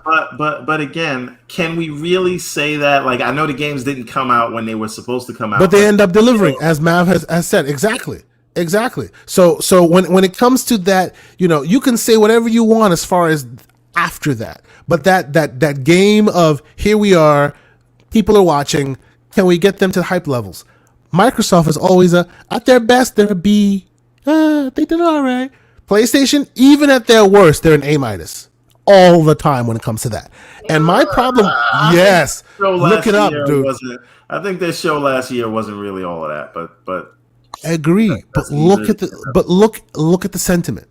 I agree. Yeah, but it still doesn't matter. I don't care about the sentiment because people are going to say that no matter what. Well, but again, the way that people like their show is those people are going to say that it was amazing no matter what. Sure. Look, and there's a lot of subjectivity in all of this, right? Not everybody agrees that it was a 5 for me. Oh, it was a 10 for me. I get all that. I'm just saying, by and large, because probably, and I think rightly so, because PlayStation has been doing this longer, right? They need this more. When Xbox has a shitty show, it's like, oh, there goes the wicked stepson, like acting ridiculous again. Microsoft could give a crap. Like, they don't need Xbox to succeed or they die. PlayStation needs to succeed, or Sony is at a very weaker level, even to this day, even while they're still doing much better than they have been. Their big businesses that have been diversified aren't where they used to be, right? Their businesses aren't as diverse as they used to be diverse, right? Like their TV business isn't doing this hot. Their phone business isn't doing this hot. Their lens business is only being bought by other manufacturers, right? People aren't really buying Sony cameras. Other companies are buying Sony lenses to then make cameras themselves. So PlayStation is really, their PCs were trash. Vivos were like tossed, But their bread and butter. Their life insurance business is booming. Not in America, though. Well, hey. Yeah, but their bread and butter right now, as you, Everborn, has correctly pointed out, is leveraging their core competencies. They're a cinematic company. They're about the movies. So they're doing that in games as well. And that's where they shine. And to that end, it doesn't matter what happens after this show. This show will be A+, because they always need it to be, and that's why they always ensure that it is. That's why they dig in the crates. That's why they dig in the crates and pull out outlandish, unnecessary stuff that we won't see for 5 years, just because they need the show to be a banger. What I'm saying, that's what they do. What I'm saying is, even if it's not an A+, it will be labeled an A+. Sure, that's a different conversation. That is those people who have those vested interests in making the narrative fall their way. But even in general, for those of us who just enjoyed the gaming, enjoyed the back and forth, I'm pretty confident that show is going to be great, right? What it'll equal at the end of it, maybe we see less from them than we usually do, right? I still contend that there might be a lot more to this whole director's cut stuff than we expect. I suspect you'll see Uncharted the PC version this time. That's my prediction. We've seen some rumors about that. I think you'll definitely see, hey, Uncharted, the Nathan Drake collection is coming out on PC. I will expect to see that. Maybe there's talk of the Last of Us remake, because we've also heard that being spoken of, right?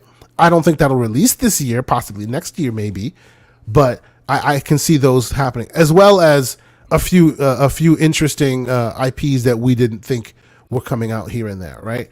So That's what I think we'll see. I do expect there to be some IP that we expect that's like out of left field. Square Enix is always good for some one two punches that you didn't see coming. I can maybe Platinum shows you something you weren't expecting, because this is PlayStation, right? Their communication and their relationships with those companies are so top tier and so well thought out that on Xbox you go, oh, I'm surprised to see this. On PlayStation, I'll be surprised not to, right? If there is something to be shown, you'll probably see it there. Now, what I won't expect to see there is Elden Ring. Okay. What do you think? But do you isn't think we'll see Elden Ring coming there? out in January? Why wouldn't we see that?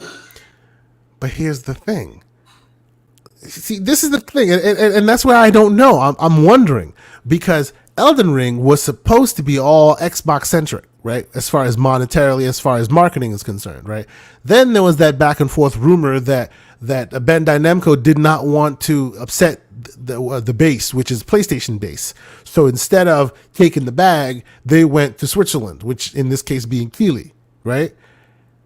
If that's the case, would you see Elden Ring on PlayStation? Would they go, screw it?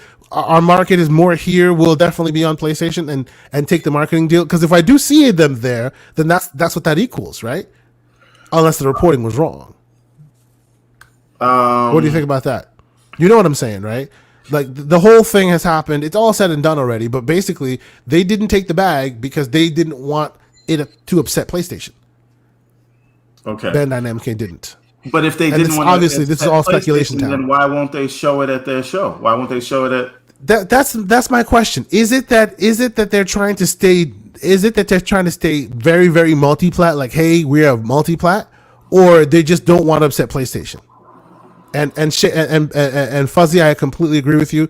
This is shady. I think the whole thing is absolutely shady. I don't think that's where we should be living, but hey, that's where we are. So it is what it is. Man, we don't know who has the marketing rights yet. It's business. Yeah, we don't know that yet. And obviously, like I said, before we even started this, no, they didn't. Even before we had this conversation, I said we're in speculation town. But if we are speaking speculation town, and the people like the Jeff Grubbs and all them are to be believed, which they have a pretty good track record, then the conversation is that they didn't want to upset PlayStation. So even though they were offered the bag, which Microsoft has that bag, they didn't take it because they wanted it, right? Instead, they didn't take it, and they went to Keighley for Switzerland, which is why it was shown there. So I guess my question is, where will we see it next? Do they continue staying Switzerland, or do they go, yeah, we love PlayStation, they're strong arming us, but we know that's where our bread is buttered, so we're just going to stick with them. It'll be interesting. That's my meta conversation, the narrative that I'm keeping an eye out for during this whole PlayStation thing is concerned. Anything else that you want to keep an eye out for, things that we don't see coming? I have like this long list that and I actually should have sent you this link. Maybe I will. That shows you every PlayStation 5 game still technically slated for release this year. And I'm kind of going through it, seeing if maybe we'll get updates on seeing any of those. But there's nothing new. Yeah, well, but they said they were working on 25 games, and this is why, I know they're gonna go for shock and awe, but I almost wonder if that's gonna come from third party, right? And because here's the thing: if they show, I think they may show a cinematic clip from God of War, right? Yeah, I can see that. I think we'll get. They're gonna try to sell us on Deathloop and Tokyo and Ghostwire Tokyo. So I think we'll get some gameplay there. I also think we're gonna see more Horizon, right? You think that's a LOL moment? I would not be surprised, man. Expect a Grand Theft Auto 5 remake there. I wouldn't be surprised. Remember the last show on PlayStation? What did we see? We saw PlayStation also announced, if you play on PlayStation 5, you will be getting extra perks for Grand Theft Auto 5 and online. Remember? So if that continues to hold, if they're at a point where they're ready with a remake, I'm not surprised that we would see it there. Do you disagree, Everborn? GTA 5? No, I mean we might see it. I just don't think anybody's going to care about that. The show is 40 minutes long. So whatever's in there has to be like the tip of the spear. It can't be any fodder, right? Because this is the only voice they're speaking with this year. Yeah. Okay. So again, cinematic trailer. Remaster. So cinematic trailer for God of War. Gameplay on Deathloop and Ghostwire Tokyo. I think we're going to get more gameplay of Horizon. Yes, I think so. I think we're going to get more gameplay of Horizon. I think we'll see something from Forspoken. Okay. Right? And I also think we'll see something from Final Fantasy 16. 16 specifically. 16 specifically, yes. Okay. And why do you say that? What makes you think specifically Final Fantasy 16 is in the cards? I've heard it's been that long that no one's talked about it, so it's about time. Yeah, and I'm not saying you're going to see anything big, but I think we will see something. You'll see at least the prediction of something. But none of those are anything new that we don't know about. No, the one last thing to me is the Spider-Man logo. Not the God of War. And then they're going to lie and say it's coming in 2022. Of course they are. Not a God of War logo. No, God of War. You're going to see some in-game cinematics. Okay. What about? And let me throw some more at you here. We're just ideating. What about SOCOM? There's been a lot of smoke about SOCOM, and they're trying to fill that multiplayer space. There's been a lot of smoke about SOCOM. You don't see them talking about SOCOM this time? You think we would have heard about that by now? Hey, remember, they've kept all of that stuff close to the chest. There are no insiders from PlayStation. Come on, let's be honest. So it could happen. I don't know, man. Yeah. 40-minute show. 40-minute show. They have to like get you and keep you. It can't be small things, right? SOCOM. Okay, and while you're in that mindset, how about we man, Mav is good. He's so good. See, fill that Splinter Cell and Metal Gear gap and Siphon Filter. I was about to go Siphon Filter, but I was just about to say, what about that Metal Gear remake? No, see, what we're doing now is what we did before the Xbox show. We just said everything's happening. They're gonna no. Let me be clear. These are all like what I'm calling out right now. These are all because, as we've already established, there are no insiders for PlayStation, right? You don't get like solid info from PlayStation very often. Wait, hold on, Matt. This thought just popped in my head. Do they announce the Blue Point acquisition? Well, that's where I'm going. There are no insiders for PlayStation, right? We don't get anything new, but there have been ramblings that have happened over and over and over again, and that's what I'm pointing out to you right now. SOCOM has been rambled on many times, so there's smoke there. Metal Gear Solid remake, smoke, lots of smoke, right? Blue Point acquisition, smoke. There's a lot of smoke there. Final, what do you call it? The Last of Us 2, Part 2 factions. A lot of smoke there. These are the things that could potentially come back because, as we know, they don't have a lot of them. I think it's something that is a possibility because it randomly came back up in the news recently, and I don't think that was for no reason. Right? That's right. Now, what if, okay? What if they give you all that we've described, right? They're all that, and they throw Forspoken in there for you because, yes, we've discussed, they've shown us more of Forspoken than usually they show when they announce a game. So it looks like it's on track and it's almost close to being ready to show off, right? So if we see more of Forspoken, I wouldn't be surprised. What if not only is Blue Point has been acquired, but next project, Bloodborne remake? See, here goes remaster. You say it one more time, and he's going to show up. What about that? What that being the last thing? Bloodborne remaster, just like they did the other Souls games. No. But again, see, that is understanding the audience. If they said something like, you know what I just thought about? But you just said it. That's understanding the audience. PlayStation. No. What I'm saying is understanding the audience. That's what you would say. You would say, "Boom, Bloodborne remake made by Blue Point." Blue Point. Way, that's right. Welcome home, Blue Point. That's right. and people would lose their minds. PlayStation understands that. They are kings of that. But now, I think there's a high possibility that we'll get the Last of Us TV show trailer. Oh yeah. I can see that too. Event. Of course, I can see that. Well, it's 40 minutes. I don't know about like taking time to show that. There might be mention, but remember, it's only 40 minutes.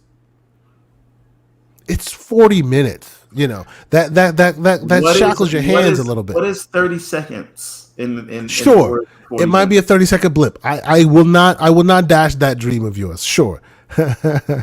Fuzzy Belvedere is going hard today. The ultimate director's cut of The Last of Us Part 2 with factions for $80.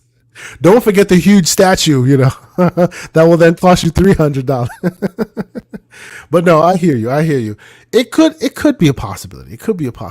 But okay. So you think that, again, there's nothing really from an IP perspective that could like be brought back from the old school that would just blow you away and go, yep, I'm a stand now. PlayStation's got it back. Something they can bring.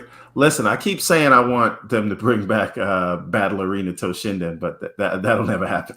Never will that happen in a million years. If they can't get Street Fighter to hit, there's no way they're bringing Battle Arena back. But how crazy would that be? I'm just saying. Another superhero game with Sucker Punch. Yes, it would be cool, Mav, but I honestly think that ship has sailed because they have struck gold with the old Ghost of Tsushima. If you see more Sucker Punch stuff, you'll see more Ghosts or maybe the next iteration of it or something.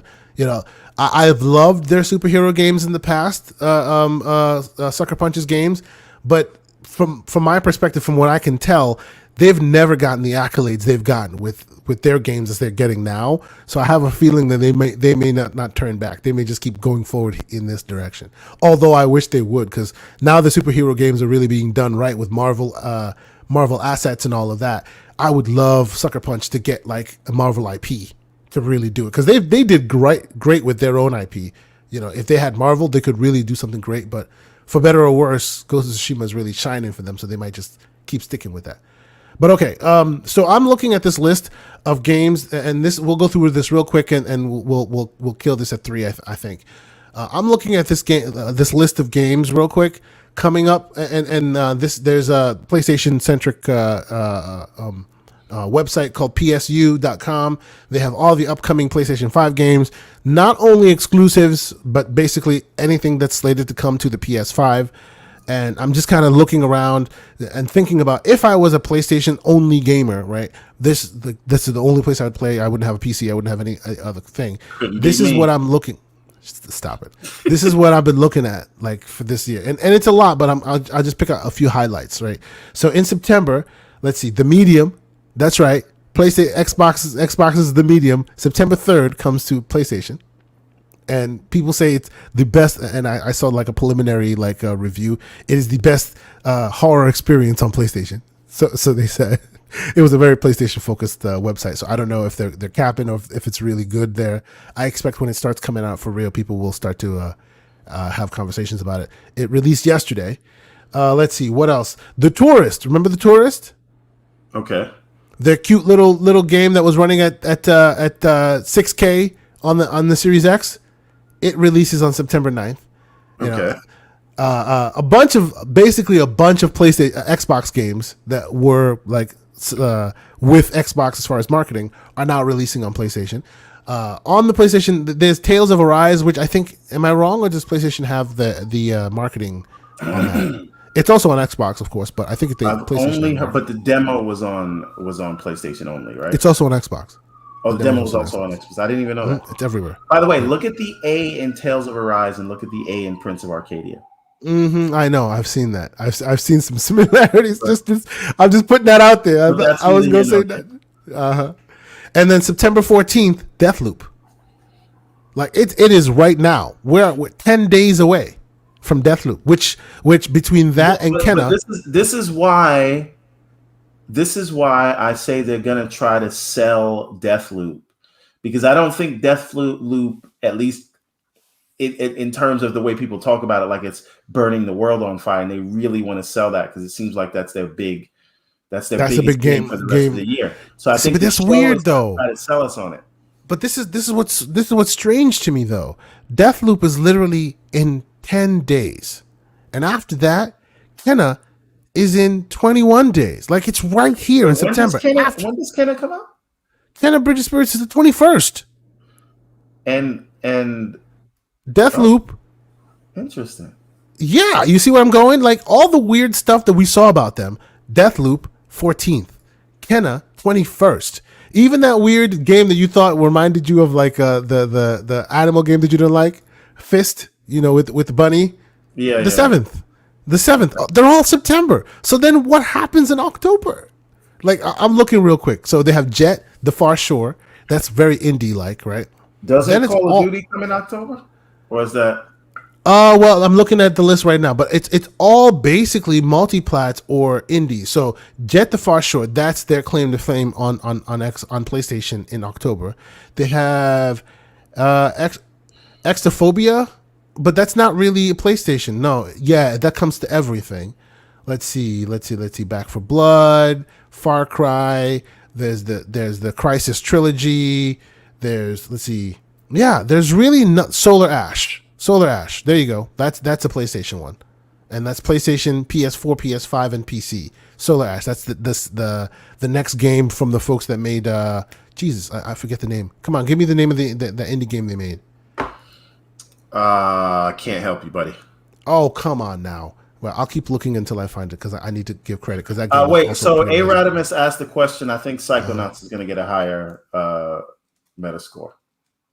What do you mean?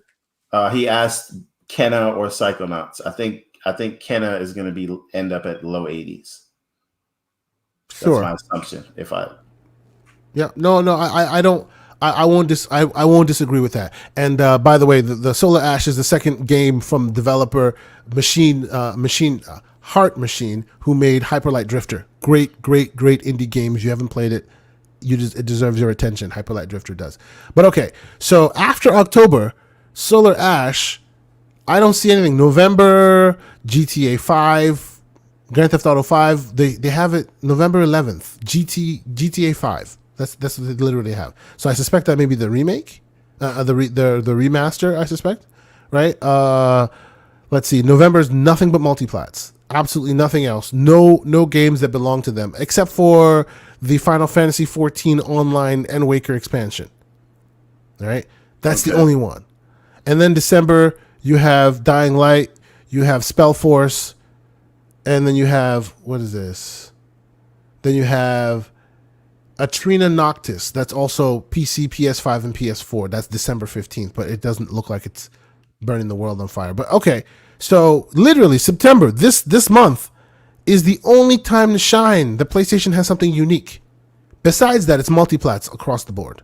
Unless they come to us and say, hey, by the way, we haven't spoken all year, but this new IP, this game you didn't know, that game you didn't know, all coming in 2021. If that happened, I'd be very happy because right now, after September, they got nothing. Like nothing. Yes, Call of Duty, true. But you can play that everywhere, right? They have nothing that's theirs, that's uniquely theirs in 2021 after September. But this is why, you know what? I'm not even going to acknowledge them. When we tried to say it's not all about first party, AAA, whatever, there's a lot of third party games and a lot of other things going on. And enjoy the games that you play wherever they come from. We said that and they laughed at us. And now, yes, September. It is in September. Yeah, it's very strange, And there obviously there are some games that have not really gotten their release dates. There's a bunch of them that are listed here that still says TBD 2021, right? Ghost Runner and all these other things. Many of them multiplats, right? Some of them also specifically single player for specifically for Xbox, PlayStation. I'm sorry, but by and large, from what we know right now, September is going to be great because the two really good games, Deathloop and Kenna, hopefully they'll be good. It's all looking pretty great. But besides that, we're kind of done for the year unless you're multiplying all the rest of the way. Whereas Xbox still has a few here and there still slated to be releasing, right? Yeah, so there's Mav pointed Crossfire. out, Scorned, Crossfire, Gunk, and there's a few others. But here's the others problem with Scorn, Crossfire, and the Gunk. None of them have dates. Yes, true. Other than 2021. Although I will say, when the back and forth started happening and people started pushing the Gunk developer said, yep, we are still coming out in 2021. So even though they still don't have a date, they have come out recently and reiterated the 2021. This Halo, as A. Rodimus points out. There you go. But that's still not a date. But let's be real here. You're not comparing Halo to the Gunk. I'm right? not. But what I'm saying is everybody on Xbox will be playing Halo, and I feel like that's a weird month to launch. And I am going to stand on the square that the Gunk may slip to January. That's not necessary. Okay. If it was going to slip, he wouldn't have recently as a week ago reiterated their 2021. They would have kind of kept quiet. They would have kept quiet. But why would they would have just been? Because you don't just come out and throw a date out there like that. You know what happens. Maybe they didn't know what day in December Halo was going to go, and so yeah. But to your whole thing of everybody's going to be playing Xbox, that's not true. My daughter's going to be playing the Gunk, and I'm going to have to break away my Xbox, my Halo time to play the Gunk with her because she's super excited about it. You don't think she wants to suit up as a Spartan? Yeah, my 4-year-old's not suiting up as any Spartan. But my point is, get out your bubble and see things from the outside for a little bit. There are lots of gamers who will not care one bit that Halo came out. They'll be playing all these other little weird things. Fantastic. Right? But if you are the developer of the Gunk, are you going to release on December 8th? There you go. And Bright Memory is also still slated for this year. They came out, even though they weren't on the Xbox show, they were engineered. They teamed with GeForce, and they're coming out this year. Still, they've reiterated. Let me put it in a different different way. To me, until someone has a date, there's a possibility they'll slip. Exactly, and that's why they don't. I don't disagree. A date, and so these things. I'm not saying it's going to be like, oh, you got to wait a year, but it could be like, we're not going to be ready for February. Let's be clear. I don't disagree that it could still slip. I'm not saying it couldn't, but the fact that when these date conversations started happening, like all those guys, then the attention turns to them and goes, hey, like Chorus. Have you heard anything about Chorus? No. Even after all the conversations started happening, Chorus has still been silent. If you say, I think that'll slip to 2022, I agree with you. Why? Because after the whole conversation of Halo, when's it coming out? When's this coming out? When's that coming out? Chorus has still stayed silent, even though the Gunk and a few others have started speaking up. That tells me that Chorus is not as confident, and we'll see slippage there. But for the Gunk and the others, they've specifically said, hey, we're doing it, so they're doing it. Go ahead. What were you saying? Forgot to discuss something. What did we forget to discuss? Magnum. Yeah, see, Project Magnum is right on the cusp of like to me it's at the same level as Black Myth Wukong. A lot of potential, but they're not at the place where they're ready to show what they got, prime time, what it's about, what consoles, what PC, what they're not there yet. So I kind of don't want to give it the energy. It looks great, but here's the thing. Mm-hmm. It was showed on the PlayStation YouTube channel, right? When?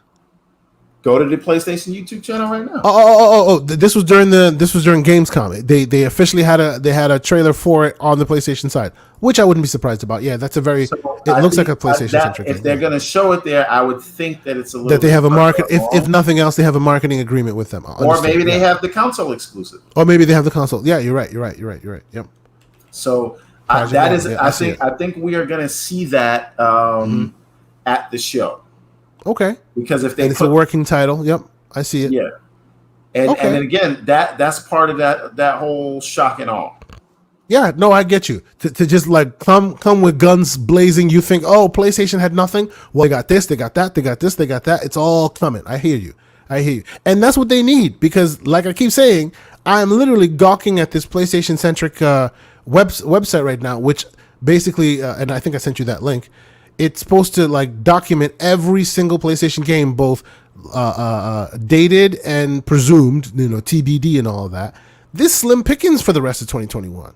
Very slim. Very, very, very, very, very, very slim. So I think there's a possibility that maybe it won't. Well, so one, maybe they'll do a good job to highlight the games that are coming and make them sort of feel bigger than they are, or maybe they really go shock and awe and show you what the future looks like, so that you won't even care about. That's what I see. That's what I was talking about when you were asking me, oh, do you think that PlayStation is going to deliver? They are masters at that. So if they know they have nothing for today, they're going to show you something that's out there on, they know that it's PS6 that they're looking at, but they'll show it to you today because that's what they want. The purpose of today's show is shock and awe. So even if they don't have anything for today, they will show you things that are 15 years out as long as it serves the purpose of hype. I think they're gonna do a good job at making you feel like they have like the holiday is more Exactly. That's what they did in the E3 of Dreams, right? They showed you all this stuff. They showed you, that's right. They showed you all this stuff that frankly should have been at the next E3 and the next E3 and the next E3. But instead they put it all in the one E3 and it was like, oh, we're blown away. Yeah. And then after that, you have to wait for some years. But here's the thing though. I think they they did that, but then they delivered on a lot of the stuff they showed. Oh, don't get me wrong. They definitely delivered. And that's why they get the benefit of the doubt. And that's what I'm saying. They have earned the right to say, this is what we're working on. We're going to deliver based on the past. 100%. Yep. And 100%. Whenever you have a conversation, people are going to bring up these things. Well, what about Spider-Man 2 that's coming in 2026? Right? So, but it is as they say what it is. So we are very excited for this show because as PlayStation players ourselves, I kind of look, man. I bought the $500 device. I have it around. I'm figuring it out. I want to use it more. As Badbit said, he's all into the haptics. I want more haptics to show me stuff that excites me. Let me be clear. I'm big into VR. PSVR was absolute hogwash. It was crap. PlayStation did not create the VR landscape. They joined the VR landscape when Oculus had basically laid the ground. And Oculus went, okay, see this level? This is the lowest level, right? The lowest. And then PlayStation came in underneath it with their hardware. That's why it's blurry, made a lot of people throw up. After all the scientists had said, okay, 80 frames per second is the lowest you can go. And even that is not recommended. PlayStation came in lower than that, right? So that's why a lot of that stuff, and they still succeeded because as we've had conversations, Everborn, about, business decisions, how long will the hardware last, blah, blah, blah, blah. That was another one of those decisions. They knew that 80 frames per second was the minimum floor, but they didn't have the money to make 80 frames per second stuff. So they made 74 or whatever frames per second, right? Less than it's supposed to be, meaning more people susceptible to throwing up. But still, they got in the market, and hopefully the next iteration will do better, right? I hope that even though they said there's no PlayStation PSVR 2 talk, I hope that we at least get some hardware mention or something. I'm excited to see, because whether you like it or not, by virtue of them being the console maker with the most eyeballs, when they join VR, it becomes, they are the tip of the spear in VR. So I'm looking forward to seeing what they have to say about that. They said there wouldn't be real VR talk here. Hopefully that means that there's a more full-fledged VR conversation somewhere soon down the line. So anything else that you want to go over in that space where the PS5 Pro? I don't think that's going to be on this show. I suspect that might be on 2 shows from now. 2 years from now, you might see the PS5 Pro. We shall see. It's coming. And real quick, Badbit actually agreed with me, and you weren't on there for that. Real quick, he also believes that before the next E3, you will see an exclusive Marvel character on Xbox. Just like PlayStation's got their Spider-Man, you will see something that's real. Is not necessary, but we'll. I'm not saying it's necessary. I'm just saying you will see it. Did I say it's necessary? I didn't say it was. I'm just saying you will see it. Especially, and you know why I'm doubling down on it? Especially now that you're seeing Midnight Sun, you're seeing all this Marvel taking their IP and spreading it around because they're done with keeping it on mobile and keeping it, hey, you want to bite at the apple? Here you go. You want to try a different aspect? Here you go. And who do they already have a relationship with? Disney. Microsoft. They've been offering a bunch of Disney stuff for a while. The only reason Sony even has this Spider-Man exclusivity is because of I get it. Deal I get it. But it's not about why they have it. It's about now Microsoft sees that and goes, and as Big Bad Mo points out, and I completely agree. A Black Panther game would be nice, especially now that you see what Square Enix has done and bringing Wakanda to life. Black Panther game would be nice. Like I say, Xbox, X-Men, the marketing writes itself. Boom! Like I don't disagree with you. You know what I'm saying? All I'm saying is we will see it. We will see it. Why? If nothing else, but the fact that Microsoft has a bunch of developers. Disney is spreading their IP around, which is unusual because they hadn't been doing that for a long time. It is a universe where they've all the stars are aligning here, right? It's not like the IPs are not up for grabs. They are definitely up for grabs because Microsoft is Disney spreading them around, right? And Microsoft is eagerly trying to get some new things in the stable. They already have they already have conversations with Disney on multiple fronts. I'm just saying, I won't be surprised if by next E3 we're talking about something of this ilk. We'll just move on from there. Yes, we'll get out of here. I do want to say one last thing. Please, yes. Just to put this in the universe, I said this on the Spaces, but now it's in a recorded space. Sure. Xbox, Phil, Philly cheesesteak, Phil Dominus. Philly Spence, yes. Should do a spin-off Halo game that is not Halo Infinite, not Master Chief. And they should give it to id and let them use the tech engine and let it be about Locke. Yes, I know. And you know what? We didn't even rehearse this, but I know exactly where you're going. I know exactly where they're going. I'll even blow it out even more. I'll say, let every developer in your stable that wants a bite at that Halo apple, give them a bite at the Halo apple. Don't make it the same mainline Halo because that's 343. Let them continue doing the Halo Infinite thing. We have ODST, we have Reach, we have all these third-party action, like whatever. Give Ninja Theory Halo. Let them take it in a different direction. I want a story all about Halsey. Like, come on now. How'd she lose that damn arm? Like, let us speak on all those. And I know how she lost the arm. Before you start talking to me, I have the Halo lore. I know how she lost the arm. But I'm just saying, like, give me the Sergeant Johnson all by himself. Like, how he became the badass that he is. Give it all to them. Like, I'm there for it, right? They have so many IP, and they always go, well, this looks like a PlayStation game. This looks like an Xbox game. This looks like a game that should be for id. This looks like a game that should be for machine games. That should all be unnecessary. Let them explore. I'm looking forward to seeing what they come up with. So yes, I agree with that. Let them make a horror style game for Gears of War. Give Tango Gameworks Gears of War. Make them a horror game. Come on now. Huh? Come on now. That would be amazing. Anyway, so question for you, Mr. Evermore. Do you think, and we're discussing this on air. This is we're wrapping up for the show, but we'll discuss this on air. Do you think we should have a separate conversation when the PlayStation Showcase happens, or do we wrap it up on Sunday? Do you think this warrants because I know on Thursdays we tend to do On the Reel, and it will be roughly close to that time frame. What is your opinion on the matter? Depends on how shock and awe they go. Okay. Well, I'll leave that to those who are watching now and those who happen to catch this. I'll give you guys a couple bit of things that you can give us feedback about.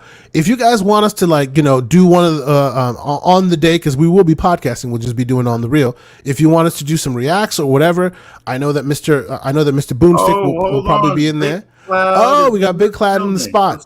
There he is. Good day, good sir. Hey, thank you so much for checking us out. Yes, I know you missed it. Your boy Badbit is not on here. He had to bounce, but we appreciate you coming to check us out. I know that possibly Boom might be doing something. Maybe we'll jump in there or whatever. But let's have a conversation about that. Also, another quick aside. myself and Everborn have been having conversations back and forth about the spaces and maybe attaching the spaces to this show or our shows in general so that we can have more of a free-form conversation with the community. Give us some feedback about that. What do you think? Should we have a spaces that we can do where it can be an extension of our show that folks can give feedback, talk to us? Do you want it live during the show? What do you think? Because we're trying to find ways of getting y'all to talk directly with us, not necessarily just in the chat, but maybe add spaces to it as well, and have people be able to communicate directly with us. More feedback, catch us on Twitter. To that end, you can find me, TK0ASANTE on Twitter. I'm that on Xbox. I'm that on PlayStation. If you follow me on Twitter, I will definitely follow you back. I appreciate the community conversations. And Mr. Everborn Saga, how about you? Where can people find you? You can find me at Everborn Saga everywhere. That is Xbox, PlayStation, Steam, right on YouTube, where every week we do On the Reel, which is kind of like this show, but we talk about TV and movies. You can also, we do all the trailers for our comics and things like that. So you might see some animations there and other things. If you want to just sort of stay up to date with what's happening in the Everborn world, that's the channel for it. Twitter, I'm very active there. Follow everyone who follows me back.